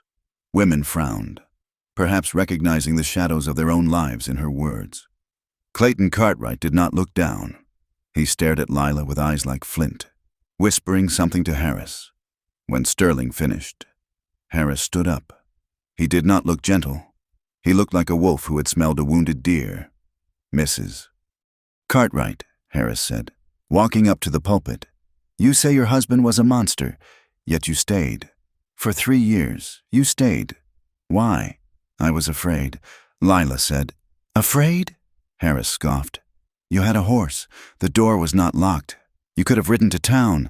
You could have gone to the neighbors. But you didn't. Is it not true that you enjoyed the comfort of his money? The roof over your head?" "No," Lila said, her voice shaking. "I had nowhere to go. Or did you stay because you were waiting for the right moment?" Harris pressed, leaning in close. "You say he attacked you that night, but you are the one who reached the gun. You are the one who pulled the trigger. He was going to kill me," Lila cried out. "So you say," Harris countered. "But he is not here to defend himself, is he?"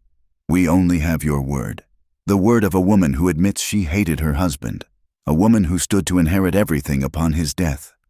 He twisted her words, turning her fear into calculation, her survival into greed. Lila felt herself shrinking, the small flame of her courage flickering out under his assault. She looked at Jake again, but Harris blocked her view. A wall of black wool and accusation. When Lila stepped down, she looked exhausted, as if she had run 10 miles. The prosecution called their witnesses, men who claimed Thomas was a saint, neighbors who said they never heard a scream. Then, it was time for the defense to call Sheriff Harlow. Jake walked to the stand, his boot heels loud on the wooden floor. He sat down, the chair creaking under his frame. He placed his hat on his knee. "Sheriff," Sterling said. You were the first to see the defendant after the incident? I was, Jake said, his voice deep and clear. And you visited the scene of the crime? I did. Tell the court what you found. Jake sat up straighter. I found a cabin that had seen a fight. A violent fight. I found a heavy oak chair kicked over on its side. I found scuff marks on the floorboards that indicated a struggle for leverage. I found a dent in the plaster wall at shoulder height, consistent with a person being thrown against it. And the body? Thomas Cartwright was lying on his back, but the blood trail showed he had fallen forward first. On to the defendant. Did you observe any injuries on Mrs. Cartwright? Harris stood up. Objection. The sheriff is not a doctor. Judge Blackwood waved a hand. Overruled. The sheriff may state what he saw. Jake looked directly at the jury. I saw bruises on her wrists, distinct finger marks. I saw a fresh bruise on her jaw. I saw a cut on her lip, and when she was processed, I saw older bruising on her neck and shoulders. Yellow and green marks, the kind that come from repeated trauma. He let the words hang in the hot air. Repeated trauma. In my professional opinion, Jake said, his voice hard, the evidence at the scene is entirely consistent with a struggle for the weapon in self-defense. It is not consistent with a premeditated murder. Sterling sat down, looking satisfied. Harris stood up slowly. Sheriff Harlow, Harris said, smiling thinly, you seem to have taken a great personal interest in this case. I have an interest in justice, Jake replied coolly. Of course. Tell me, Sheriff, is it true that you have provided the prisoner with meals from the hotel? That you bought her the dress she is wearing today? That you moved her from a cell to a private room in your own office? Jake felt a flush of heat rise up his neck. It is standard procedure to protect a prisoner when there are threats against her life. Threats? Or is it simply that you have a soft spot for a pretty face? Harris asked, his voice dripping with insinuation. The crowd murmured. The implication was clear. The sheriff was thinking with his heart, not his head. I did my duty, Jake said, his voice tight. Did you? Harris asked. Or are you seeing what you want to see? You are a widower, are you not, Sheriff? A lonely man. Perhaps you see a damsel in distress where there is only a cold-blooded killer. I see the facts, Jake snapped, his composure cracking. And the facts say she was beaten. No further questions, Harris said, turning his back on him dismissively. Jake stepped down, his blood boiling. He felt exposed, stripped naked in front of the town. He knew Harris had planted the seed of doubt. If the sheriff was in love with her, his testimony was tainted. And the terrifying part was, Harris was right. He was in love with her. During the recess, a bailiff approached Jake. The judge wishes to see you in his chambers. Jake walked to the small vestry room at the back of the church. Judge Blackwood was sitting in a high-backed chair, wiping his forehead with a handkerchief. He looked tired and old. Close the door. Sheriff, Jake closed it. Sheriff Harlow, Blackwood said, not looking up. You are a good lawman. I have seen your record. You kept the peace in this valley when it was nothing but wolves and outlaws. Thank you, Judge. But today, Blackwood said, looking up with sharp, gray eyes, you walked a very fine line. I told the truth, Jake said. You told a truth, Blackwood corrected. But Mr. Harris raised a valid point, however crudely he phrased it. Your impartiality is in question. My feelings do not change the evidence at the scene, Jake argued. Perhaps not. But they change how that evidence is perceived. Blackwood sighed. I am warning you, Jake. Do not let your heart interfere with the law. If you cross that line, I cannot protect you. And more importantly, you will do that young woman no favors if the jury thinks she seduced the sheriff to save her neck. Jake stood stiffly. I understand, Your Honor. Do you? Blackwood asked softly. I wonder. That night, the jail was silent as a tomb. The trial was over. The closing arguments had been made. The jury would deliberate in the morning. Lila was back in the secure room behind the office. She was sitting on the cot, staring at her hands. She looked ghostly pale in the moonlight that filtered through the boarded window. Jake unlocked the door and stepped in. He carried a tray of food, but neither of them looked at it. He set the tray on the crate and sat on the edge of the desk chair, facing her. "You did well today," Jake said quietly. Lila shook her head. "They didn't believe me. I saw it in their faces. They looked at me like I was something dirty. Some of them listened." Jake said, "I saw the look on Mr. Miller's face and Mrs. Gable. They heard you." Lila looked up at him. Her eyes were swimming with unshed tears. You shouldn't have said those things, about the dress, about helping me." He made it sound like we were doing something wrong. He was trying to hurt me to get to you. Jake said, "It's a trick." "I almost lied," Lila whispered. "When he asked if you were kind to me, I almost said no. I wanted to protect you. I don't want to drag you down with me." "Jake." Jake felt his heart hammer against his ribs. He moved off the chair, kneeling on the floor so he was eye level with her. The distance between them was nothing. A few feet of air charged with the electricity of everything they hadn't said. "You could never drag me down, Lila," he said.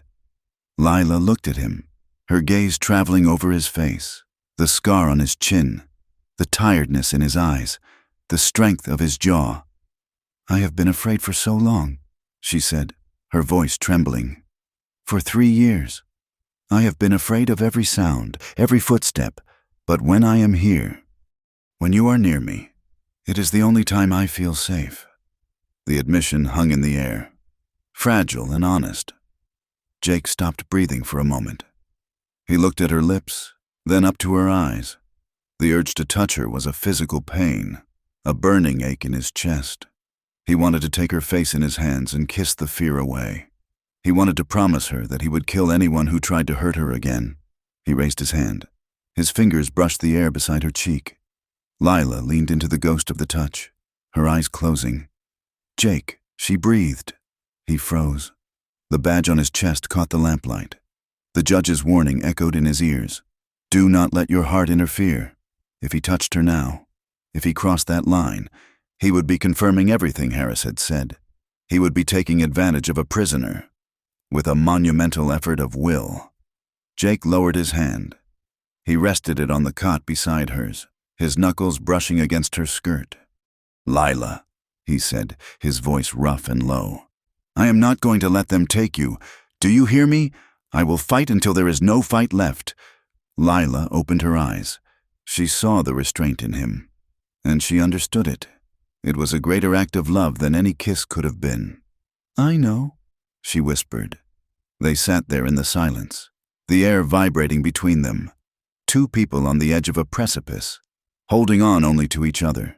The next morning, the jury returned after only 2 hours. The church was packed again. The heat was even worse than the day before. The air smelled of sweat and old wood. Lila stood at the defendant's table. She felt lightheaded, as if her body were floating away. Jake stood at the back, his hand resting on the grip of his revolver, his knuckles white. Judge Blackwood turned to the jury foreman. "A cattleman named Silas Thorne, Mr. Foreman. Have you reached a verdict?"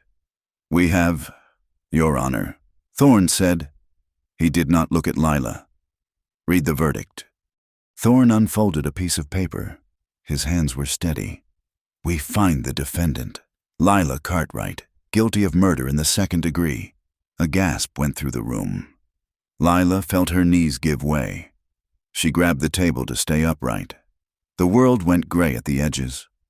"However," Thorne continued, raising his voice over the murmur, "we recommend mercy, due to mitigating circumstances." Judge Blackwood nodded slowly. He looked at Lila. His face was unreadable, a mask of judicial stone. "Lila Cartwright, you have been found guilty by a jury of your peers. The recommendation for mercy is noted and will be forwarded to the territorial governor. However, the law prescribes a specific penalty for this crime." He picked up a pen and wrote something in the ledger. "It is the judgment of this court that you be taken from this place to the county prison, and there, in 30 days' time, you be hanged by the neck until dead. May God have mercy on your soul." The gavel banged down. It sounded like a gunshot. Lila did not scream. She did not cry. She simply swayed, like a tree cut at the roots. The defender, Mr. Sterling, caught her arm to steady her. Jake, at the back of the room, felt the words hit him like physical blows. Hanged by the neck. The room swam before his eyes. He had to look away, staring at the floor, fighting the urge to draw his gun and start shooting. He had to keep his composure. He had to be the sheriff. Across the aisle, Clayton Cartwright stood up. He smoothed his coat. He looked at Lila, and a thin, satisfied smile touched his lips. It wasn't a smile of joy. It was the smile of a man who had won a business transaction. He had protected his name. He had protected his property. "Sheriff," the judge called out, "remand the prisoner." Jake forced his legs to move.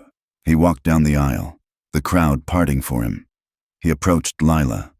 She looked up at him, her eyes dead and empty. "Come on, Lila," he said softly. He did not put the cuffs on her. He took her arm, gently, and led her out of the church, past the staring eyes, past Clayton's smirk, and out into the blinding white sun. Back in the cell, the silence was different now. It wasn't the silence of waiting. It was the silence of the end. Lila sat on the cot. She was very still. She didn't cry.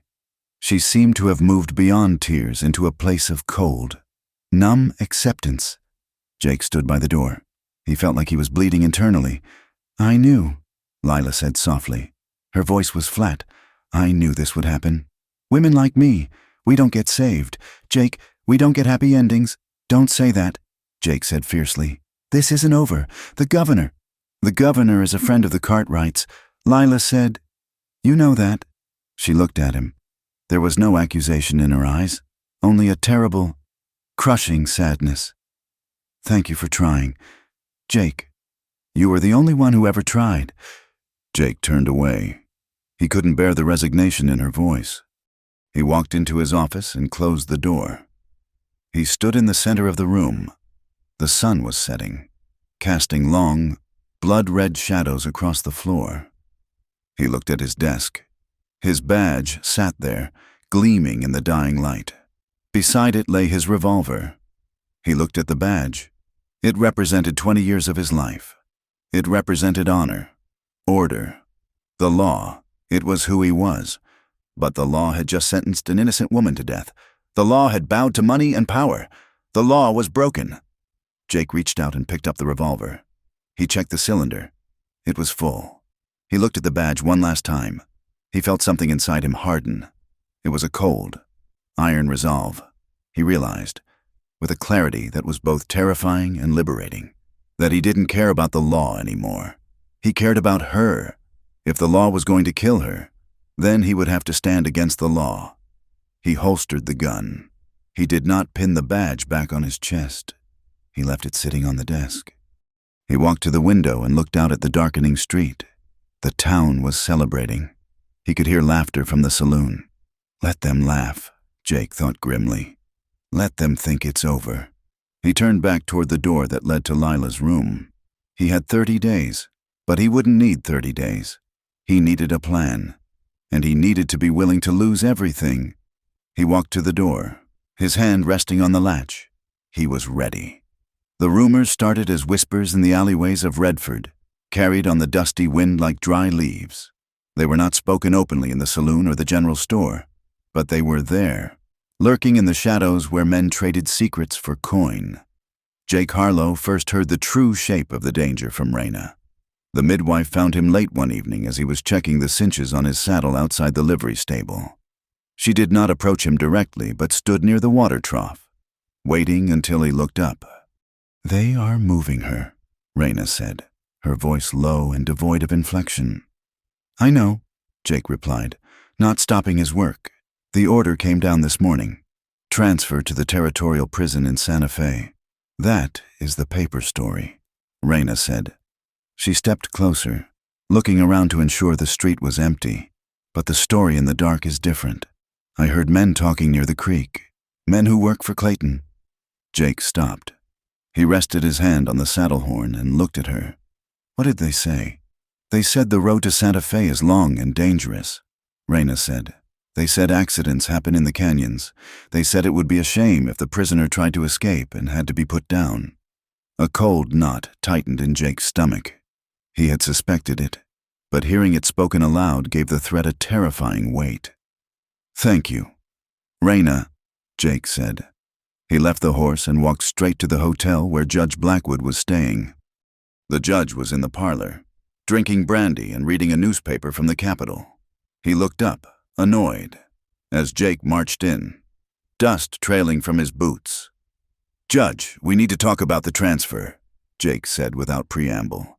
"Sheriff Harlow?" Blackwood sighed, folding his paper. "It is late. Surely this can wait until morning." "It cannot wait," Jake said. He stood over the judge's chair, his presence looming and intense. "I have reason to believe there is a plot to kill Mrs.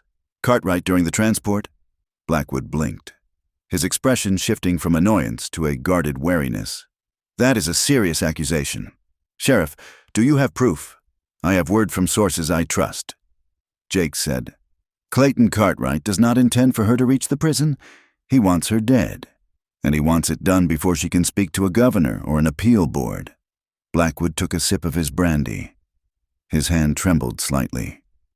"Sheriff, the paperwork is signed. The escort has been arranged.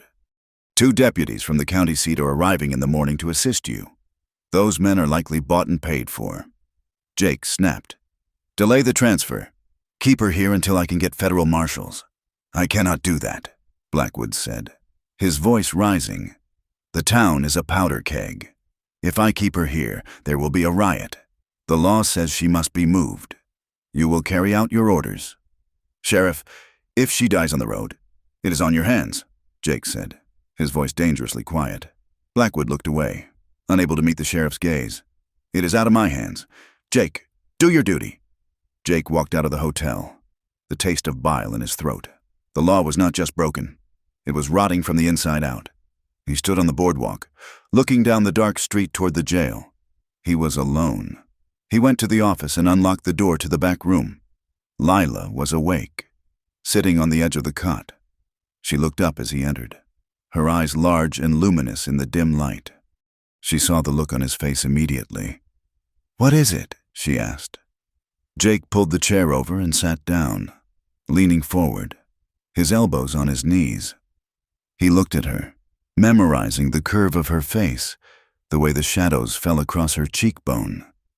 "They are moving you tomorrow morning," he said. Lila nodded.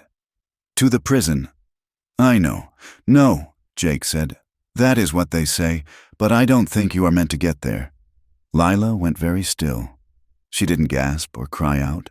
She just stared at him with a resigned, weary acceptance that broke his heart. She was 20 years old, and she was already used to men deciding when and how she would die. "They are going to kill me on the road?" she asked softly.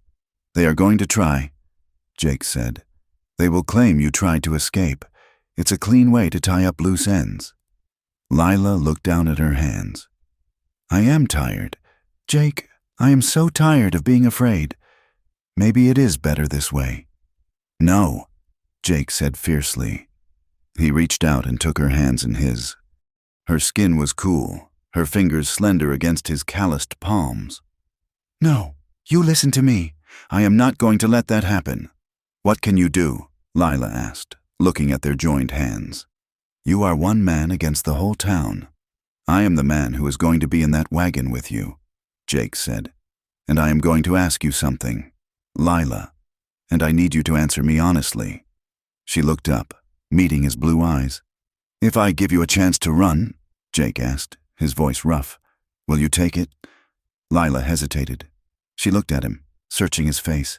"If I run, what happens to you? You will lose your job. You will be a criminal. You will lose everything you have built." "I don't care about any of that," Jake said. "I only care about you. Will you run?" Lila squeezed his hands. "I don't want to die, Jake, but I don't want to destroy your life to save mine. My life is worth nothing if I watch them kill you," Jake said. The intensity of his words hung in the small room. It was a declaration, stripped of poetry but heavy with truth. "Okay," Lila whispered. "Okay." The morning dawned pale and cloudless. The sky a hard, enameled blue that promised heat. The air was dry, smelling of sage and dust. A buckboard wagon stood in front of the sheriff's office. 2 horses, sturdy bays, were hitched to it. Deputy Sam Miller was checking the harness. He looked nervous, his eyes darting up and down the street. Standing near the wagon were 2 men Jake did not know. They were hard-faced men, wearing dusters and low-slung gun belts.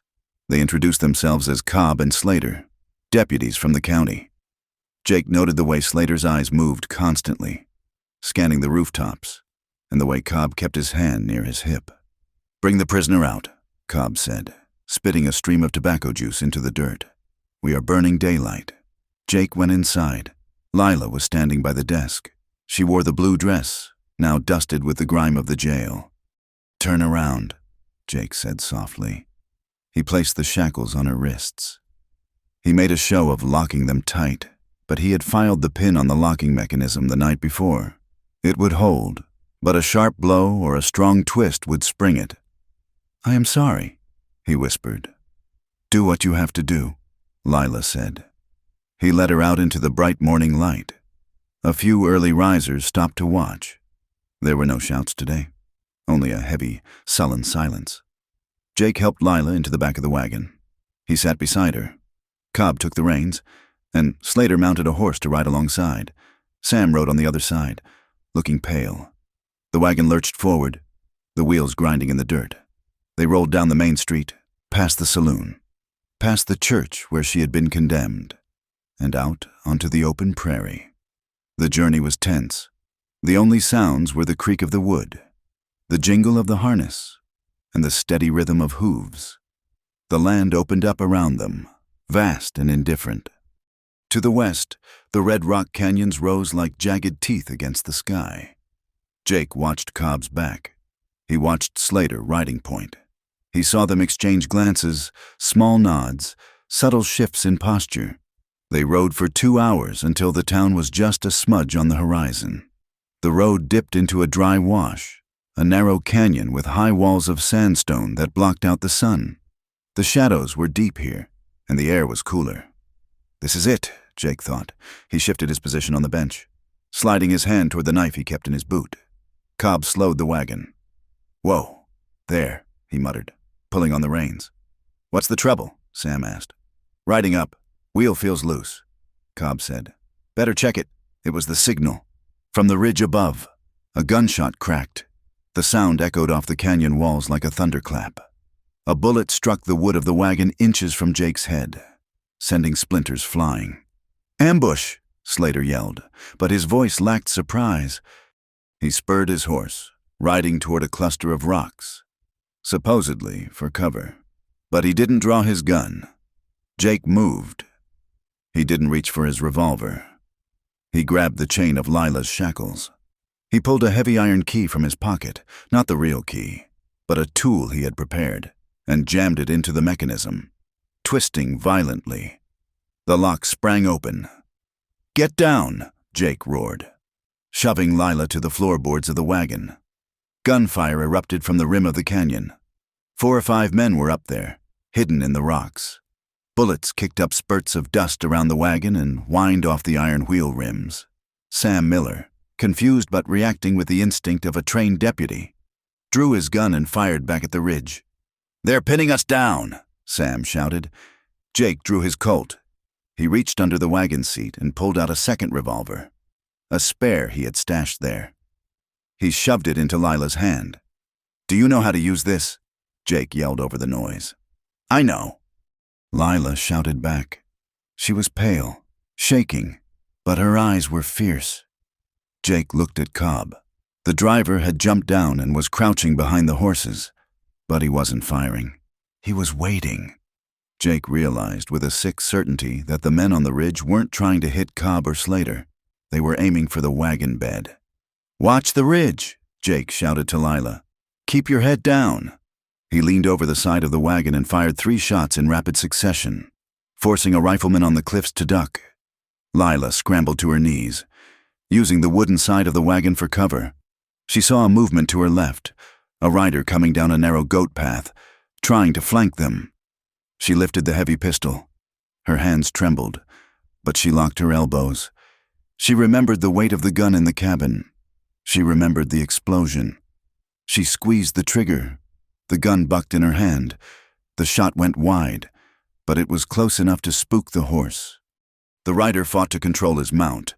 Cursing, Lila fired again. This time, the rider jerked, clutching his arm, and turned his horse back up the trail. "I got him!" Lila screamed, a strange, wild exhilaration mixing with her terror. But the real danger was closer. Slater, the man on the horse who had taken cover, suddenly turned. He wasn't looking at the ridge. He was looking at Jake. Jake was reloading, his attention on the cliffs. He didn't see Slater raise his pistol, but Lila did. Time seemed to slow down into a thick, syrupy crawl. She saw the sun glint on the barrel of Slater's gun. She saw his finger tighten on the trigger. He was 10 feet away. He couldn't miss. "Jake!" she screamed. She didn't think. She didn't calculate. She threw herself across the wagon bed, launching her body toward Jake. She hit him just as Slater fired. The impact knocked Jake sideways. The bullet, meant for the center of his chest, tore through the fabric of his coat and plowed a furrow across the top of his shoulder. Jake yelled in pain, a sharp, guttural sound. He fell back against the wagon seat. The wind knocked out of him. Lila scrambled over him, shielding his body with hers. She pointed her gun at Slater. Slater's eyes went wide. He hadn't expected the girl to fight. He hadn't expected her to be free. Before Slater could cock his hammer again, Sam Miller saw what was happening. "Traitor!" Sam shouted. Sam fired. His bullet hit Slater in the chest. The hired man flew backward out of his saddle, hitting the dust with a heavy thud. On the ridge, the attackers saw their plan falling apart. Their inside man was down. The sheriff was returning fire. The element of surprise was gone. "Pull back!" a voice shouted from the rocks. The gunfire stopped as abruptly as it had begun. The sound of hoofbeats retreated, fading into the distance. Silence descended on the canyon. It was a heavy, ringing silence, broken only by the snorting of the horses and the harsh, ragged breathing of the survivors. Cobb, the driver, stood up from behind the horses. He looked at Slater's body, then at Jake and Sam. His hand hovered near his gun. "Don't!" Jake rasped. Jake was sitting up, clutching his shoulder. Blood was seeping through his fingers, dark and wet. He had his gun trained on Cobb. Cobb slowly raised his hands. "I didn't know. Sheriff, I swear, I was just driving the wagon." "Get on your horse," Jake said, his voice tight with pain. "And ride. If I see you again, I will kill you." Cobb didn't argue. He unhitched one of the wagon horses, scrambled onto its bare back, and galloped back the way they had come. Sam rode up to the wagon. He looked shaken. His face was gray. "Sheriff?" Sam asked. "You hit bad?" Jake looked at his shoulder. It was a mess of torn cloth and blood, but the bone felt intact. "Just a graze," he grunted. Deep, though. Lila was on her knees beside him. She had torn a strip from her petticoat and was pressing it against the wound. Her hands were slick with his blood. "Hold still," she commanded, her voice trembling but firm. "You're bleeding too much." Jake looked at her. Her face was streaked with dust and gunpowder. Her hair had come loose from its bun and was hanging wild around her shoulders. She looked fierce. She looked beautiful. "You saved my life," Jake whispered. "You saved mine first," Lila said. She pressed harder on the wound, and he winced. Sam looked down at Slater's body. "What do we do now, Jake? We can't go back to town. They'll just try again, or they'll hang her for escaping." Jake looked around the desolate canyon. He looked at the red rocks, the endless sky. He realized there was no going back. The badge he had left on his desk was a symbol of a life that was over. "We are dead," Jake said. Sam blinked. "What? Go back to town?" "Sam," Jake said. "Tell them the ambush succeeded. Tell them the men on the ridge killed us both and took the bodies. Tell them Slater died defending us." Sam stared at him. "You want me to lie?" "It's the only way," Jake said. "If they think we're dead, they stop hunting us. It buys us time." "Time for what?" Sam asked. "Time to find proof." Jake said. Time to find the ledgers Raina talked about. Time to burn Clayton Cartwright's kingdom to the ground. Sam looked at Lila, then at Jake. He took a deep breath and nodded. He reached out and holstered his gun. You were dead when I left you, Sam said solemnly. Godspeed, Jake. He reached out. Jake took his hand with his good arm. The grip was firm, a farewell between men who respected each other. Sam turned his horse and rode back toward Redford, leaving them alone in the vastness of the territory. Jake looked at Lila. Can you ride? He asked. I can ride, she said. They unhitched the remaining wagon horse. Jake mounted his own horse, Rusty, which had been tied to the back of the wagon. Lila took the wagon horse. They turned west, away from the road, away from the law, and rode into the wild country. They rode until the sun began to dip below the peaks of the distant mountains. The land became rougher, a maze of dry riverbeds and rocky foothills dotted with scrub pine and juniper. It was a hard, unforgiving landscape, beautiful in its indifference. Jake's shoulder throbbed with a dull, sickening rhythm. Every step the horse took sent a jolt of pain through his body. He gritted his teeth, refusing to stop until they found good cover. They found a ravine sheltered by a stand of twisted cottonwoods. A small trickle of water ran through the bottom. Enough for the horses. We camp here, Jake said, his voice tight. He dismounted heavily, stumbling as his feet hit the ground. Lila was there instantly, her arm around his waist to steady him. Sit down, she said. Let me look at it properly. Jake sat on a flat rock. Lila gathered wood and started a small fire. She used the water from the creek to clean the wound. It was an ugly gash, tearing through the muscle, but the bullet had passed clean through the flesh without shattering the bone. It needs stitches, Lila said, examining it in the fading light. But we don't have a needle. I'll have to bind it tight. She tore more strips from her petticoat. She worked with a focused intensity, her brow furrowed. Jake watched her. He felt the sting of the water, the pressure of her hands. But beneath the pain, he felt something else. He felt the intimacy of it. For months, there had been bars between them. There had been laws and roles, sheriff and prisoner, man and accused. Now, there was nothing, just flesh and blood and the vast, empty night. Lila finished binding the wound. She sat back on her heels, wiping her hands on her skirt. Thank you, Jake said. Lila looked up at him. The firelight danced in her eyes. You took the shackles off, she said softly. You gave me a gun. I trusted you. Jake said, you could have died. I would rather die than see you in a cage again. The words hung in the air, stripping away the last of their defenses. Lila moved closer. She reached out and touched his face, her fingers tracing the line of his jaw.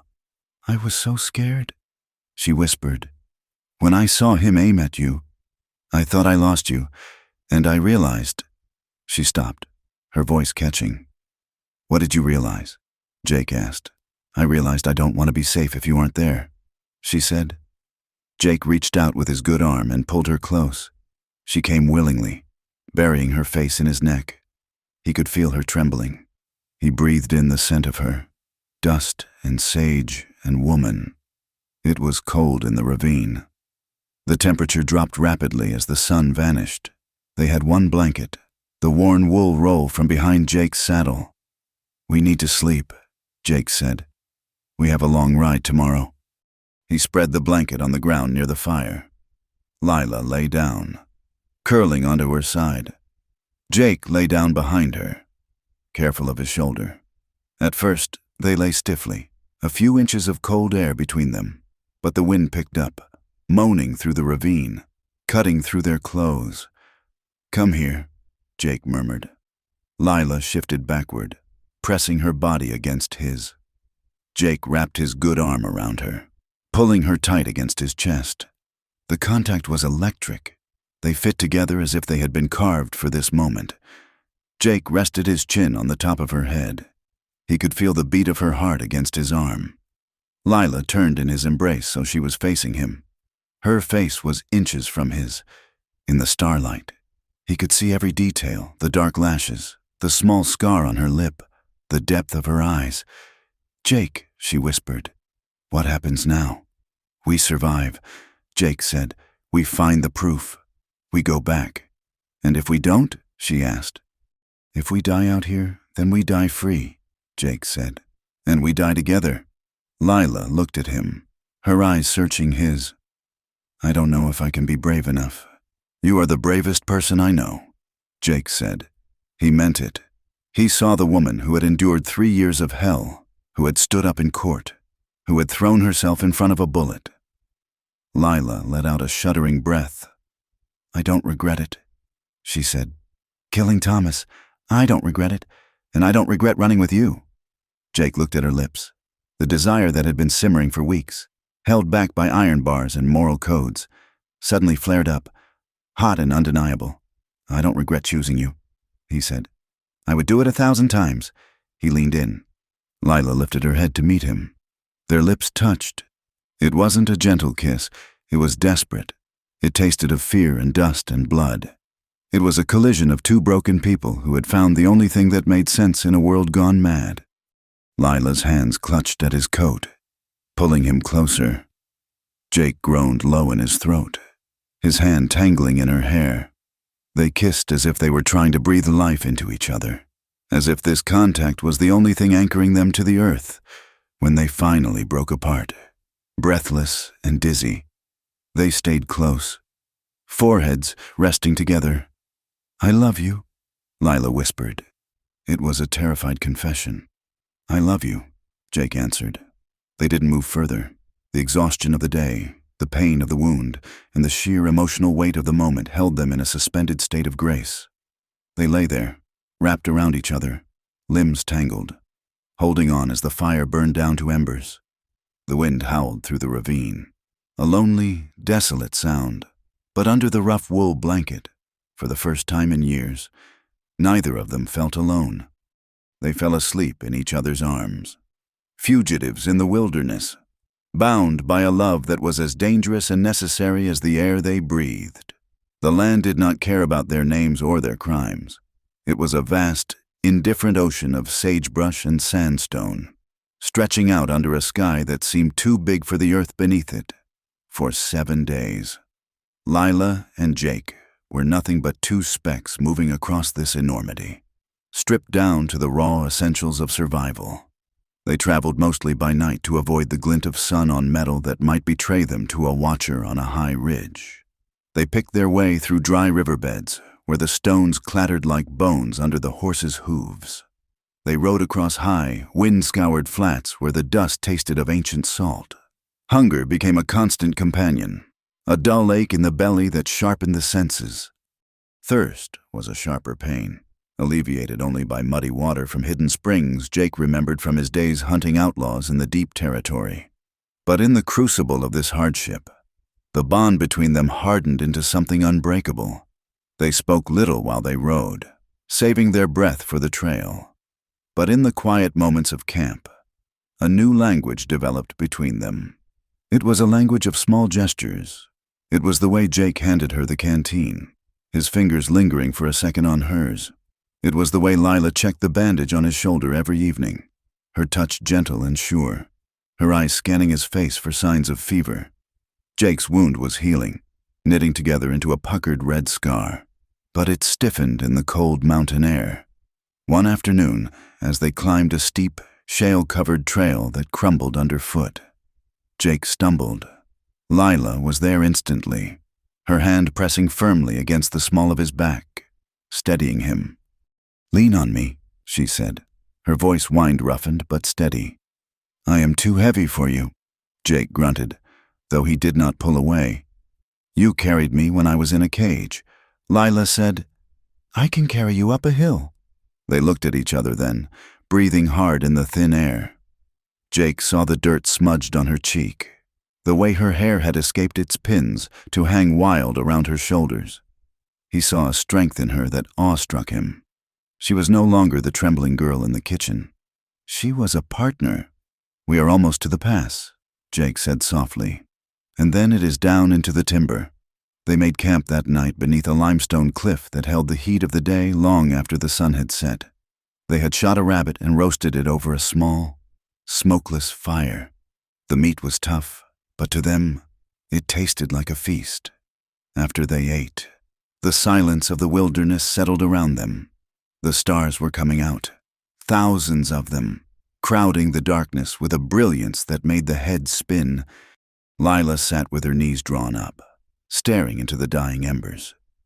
"Jake," she said quietly, "I am here. Do you think God forgives us?" Jake looked at her. "For killing Thomas?" "For that," Lila said, "and for feeling glad that he is gone." She turned to him, her eyes dark with guilt.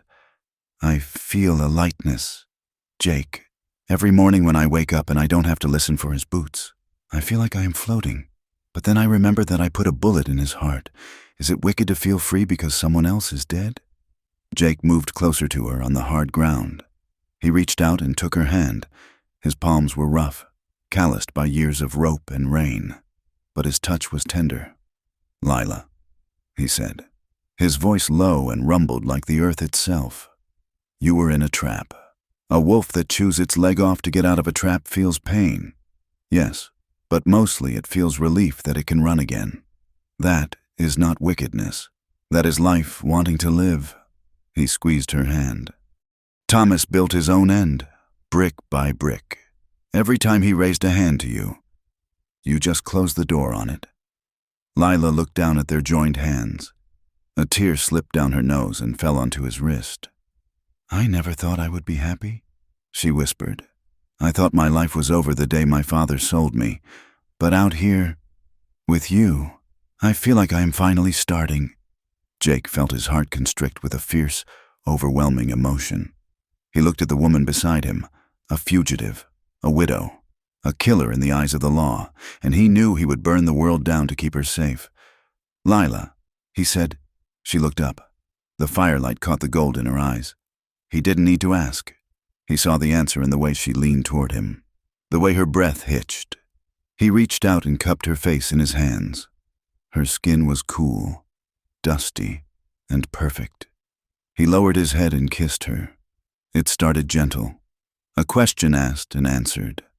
But then the dam broke. Years of loneliness, of duty, of cold nights and empty rooms crashed into the sudden, blinding heat of being wanted. Lila made a small sound in her throat and wrapped her arms around his neck, pulling him down. They kissed with a desperate, starving intensity. It was a kiss that tasted of sage and smoke and survival. It was a claiming. They moved together on the bedroll, the fire crackling beside them. There were no words needed now. The intimacy that followed was not just a physical act. It was a profound unraveling of defenses. For the first time in her life, Lila was not being taken. She was giving, and she was being received with a reverence that made her want to weep. For the first time in years, Jake was not a protector or a soldier. He was a man, vulnerable and open.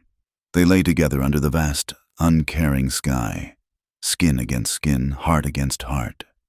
The wind moaned through the canyons, but in the shelter of the cliff, there was only the sound of their breathing and the quiet, stubborn miracle of their love. Morning came with a frost that coated the sagebrush in silver. Lila woke wrapped in Jake's heavy coat, warm despite the chill. She watched the sun rise over the distant peaks, painting the snow in shades of pink and violent gold. Jake stirred beside her. He pushed himself up on one elbow, wincing slightly as his shoulder pulled. He looked at her silhouette against the sunrise. He realized then that he didn't just want to save her. He wanted to wake up beside her every morning for the rest of his life. He wanted to build a porch where they could watch the sun go down. He wanted to hear her laugh when she wasn't afraid. The thought terrified him.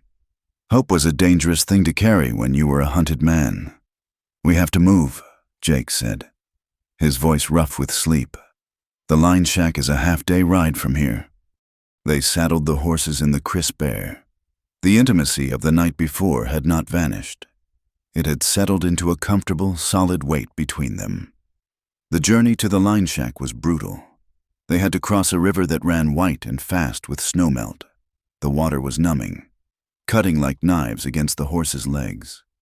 Then came the forest, a dark, brooding stand of ponderosa pine where the wind sounded like voices whispering in the branches. The shack sat in a small clearing at the base of a rocky slope. It was a weather-beaten structure of gray logs, the roof sagging under the weight of years. It looked abandoned, a ghost of a building. Jake dismounted and drew his gun. "Stay with the horses," he signaled. He checked the perimeter. No tracks, no sign of life. He pushed the door open. It creaked on rusted hinges. "It's clear," he called out. Lila came inside. The shack smelled of rats and old damp wood. There was a rusted stove, a broken bunk, and a few crates scattered in the corner. "Where is it?" Lila asked, looking around doubtfully. Jake walked to the corner where the stove stood. Thomas was a creature of habit, he said. He liked to keep his secrets where he could warm his feet on them. He knelt down and pried at a loose floorboard beneath the stove. It came up with a groan of protesting nails. Beneath it, wrapped in oilcloth, was a heavy book. Jake lifted it out. He unwrapped the cloth and opened the leather cover. It was a ledger. Lila crowded close, looking over his shoulder. The pages were filled with columns of numbers and names. Jake ran his finger down the list. "Here," he said, his voice hard. "Look, Mayor Higgins, $50. Prosecutor Harris, $100. Land deed transfer, Miller Farm, voided." It was all there. The bribery, the extortion, the systematic theft of land from struggling neighbors. "And here," Jake said, pointing to a recent entry. "Widow Cartwright conviction. Consolidate South Pasture." Lila stared at the words. Her breath caught in her throat. They were planning it. She whispered, "Even before the trial. They knew they would get the land if they hanged me." "It wasn't just about Thomas," Jake said, his anger burning cold and bright. "It was business. They used your pain to build their empire." Lila felt a wave of nausea, followed by a surge of pure, white-hot fury. Her suffering had been a line item in a ledger. Her life had been a transaction. "We have them," Jake said, closing the book. "This is proof. This brings down Clayton, the mayor, Harris, all of them." Before Lila could answer, a sound cut through the air outside, the sharp whinny of a horse. Jake spun around, blowing out the lantern. "Get down!" He tackled Lila, rolling them both behind the heavy crates in the corner just as the windows shattered inward. Gunfire erupted from the tree line. Bullets slammed into the log walls, punching through the chinking and sending splinters flying like shrapnel. "They found us!" Lila shouted, covering her head. Jake crawled to a knothole in the wall. He peered out. 6 men, he counted, maybe 7. "They are spreading out."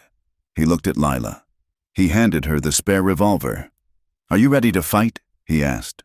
Lila gripped the gun. Her hands were steady. "I am done running, Jake." Jake smashed the glass of the remaining window pane with the butt of his gun. He leaned out and fired 2 shots. A man screaming in the brush told him his aim was true. "Cover the door," Jake yelled. The attackers were bold. They rushed the shack, thinking they had the advantage of numbers, but they didn't know who was inside. Lila saw the door handle turn. She didn't wait. She fired through the wood. A yelp of pain, and footsteps retreating. They kept up a steady rhythm of fire, the shack filled with smoke and the deafening roar of the Colts. Jake moved from window to window, a ghost in the smoke, picking his targets with terrifying precision. Lila wasn't just loading for him this time. She was fighting. She saw a man trying to circle around to the blind side of the shack. She took a breath, aimed, and squeezed the trigger. The bullet kicked up dirt at his feet, and he scrambled back. Her second shot grazed his thigh. "They're pulling back!" Jake shouted. The attackers, realizing they had walked into a hornet's nest instead of a trap, retreated to the tree line. They mounted up and rode off, leaving one of their own groaning in the grass. Jake didn't chase them. He slumped against the wall, reloading his gun with shaking hands. His shoulder was bleeding again. Lila crawled over to him. "We can't stay here," she said. "They will bring more men. They will burn us out." "I know," Jake said. He looked at the ledger lying on the floor. "We can't hide in the hills forever." "Lila," he said, "we are ghosts out here. If we want to live, really live, we have to go back. Back to Redford? Lila asked. Back to the source. Jake said, we take this book, we take these letters, and we shove them down their throats in the middle of their own town. Lila looked at the ledger. She looked at the gun in her hand. She thought about the ocean she wanted to see. Let's go, she said. Let's finish it. They rode into Redford at high noon. 2 days later, they looked like apparitions rising from the grave.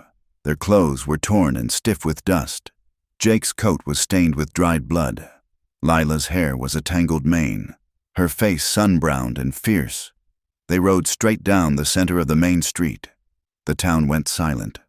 The blacksmith dropped his hammer. The piano in the saloon stopped. People poured out of the stores, staring with open mouths. It's them, someone whispered. The dead return. Jake didn't stop. He rode straight to the church, where he knew Judge Blackwood was still holding court for minor grievances before leaving town.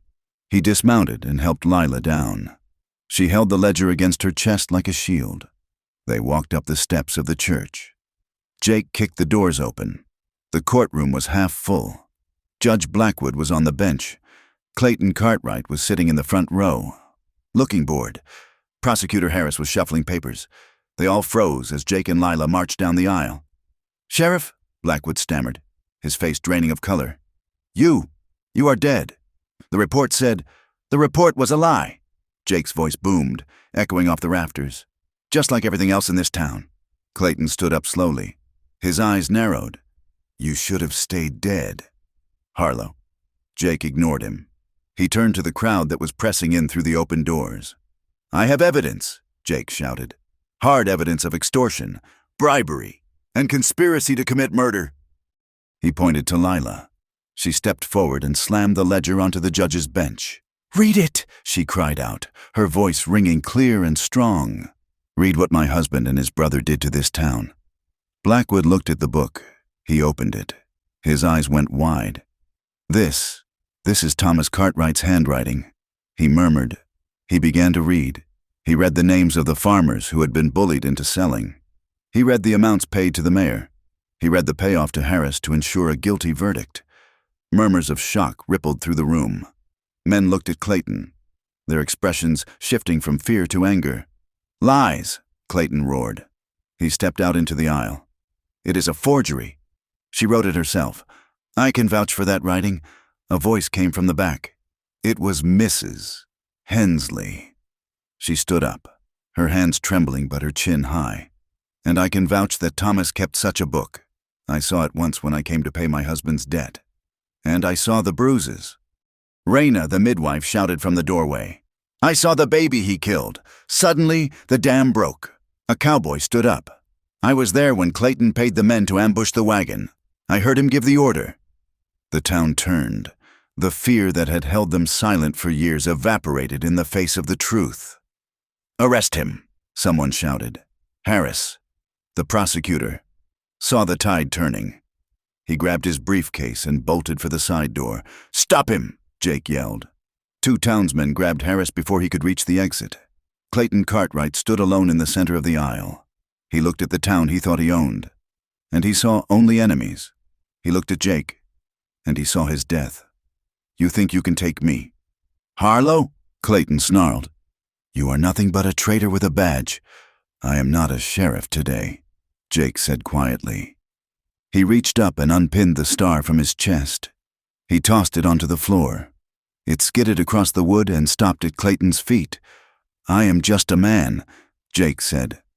Clayton's hand moved. It was a blur of motion. Clayton drew the pearl-handled revolver from his hip.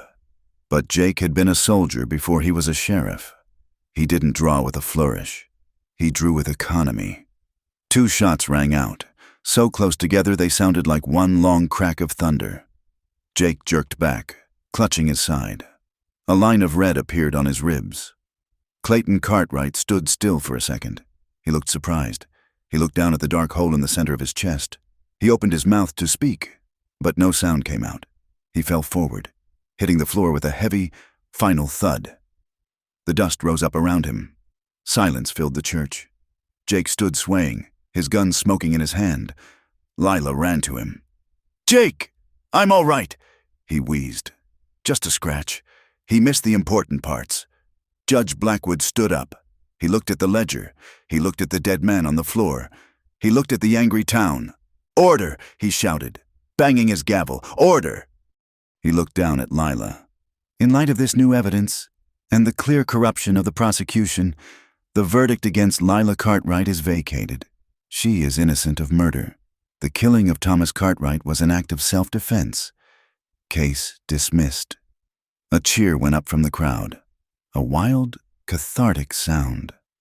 Lila stood in the center of the noise, but she felt strangely hollow. She looked at the faces cheering for her, the same faces that had wanted to hang her a week ago. She felt Jake's hand on her arm. "It's over," he said. Lila nodded. "It's over." Jake looked at the judge. He pointed to the badge on the floor. "Keep it," Jake said. "I'm done." They left 2 days later. Jake's wound was stitched and bandaged properly this time. They packed a small wagon with supplies. Lila had sold the remaining cattle from the Cartwright Ranch, her legal property now, and used the money to buy flour, coffee, and seeds. A man named Mr. Abernathy, the banker who had been blackmailed by Clayton, gave them a loan with no interest, his eyes wet with gratitude. The sun was setting as they rolled out of Redford. The town looked the same as it always had, dusty, small, fragile against the plains. But the shadow that had hung over it was gone. They stopped at the edge of the ridge. Lila looked back at the church steeple. She looked at the jailhouse where she'd spent her darkest nights. "Are you sad to leave?" Jake asked, taking the reins. Lila shook her head. "No, I am leaving my ghosts behind." She slipped her hand into his, their fingers interlaced. A perfect fit. "I am still afraid." "Jake," she confessed softly, "I don't know where we are going. I don't know what comes next." Jake looked at the horizon, where the mountains shimmered in the twilight. "We will carry the darkness with us." "Lila," he said, "we can't pretend it didn't happen, but we will carry it together, and that makes it lighter." He clicked his tongue to the horses. "Giddy up!" The wagon rolled forward, the wheels crunching on the gravel. They rode away from the town, away from the graves, and into the vast, open country of the West. They made camp that night by a small river in a sheltered valley where the grass was knee-high and green. It was a good place, a place where a man could build a house, a place where a woman could plant a garden. Jake built a fire. The flames crackled, sending sparks up into the indigo sky. Lila sat beside him, resting her head on his shoulder. Jake wrapped his arm around her, pulling her close. They watched the stars come out, one by one. It wasn't a fairy tale ending. They had scars on their skin and in their souls. They had nightmares that would wake them up sweating. But as the river sang its quiet song in the darkness, they knew they had something that most people searched for their whole lives and never found. They had chosen each other. And in the harsh, beautiful, unforgiving Wild West. That was enough. Thank you so much for listening to this story. It has been a journey through the dust and shadows of the American frontier. And I hope Lila and Jake's story resonated with you. I would love to know where you are tuning in from today. Please leave a comment below sharing your location and your thoughts on the story in English. Did the ending surprise you? If you enjoyed this tale, please consider subscribing to From Wild West for more stories of survival, love, and justice on the open range. Until next time, keep your eyes on the horizon.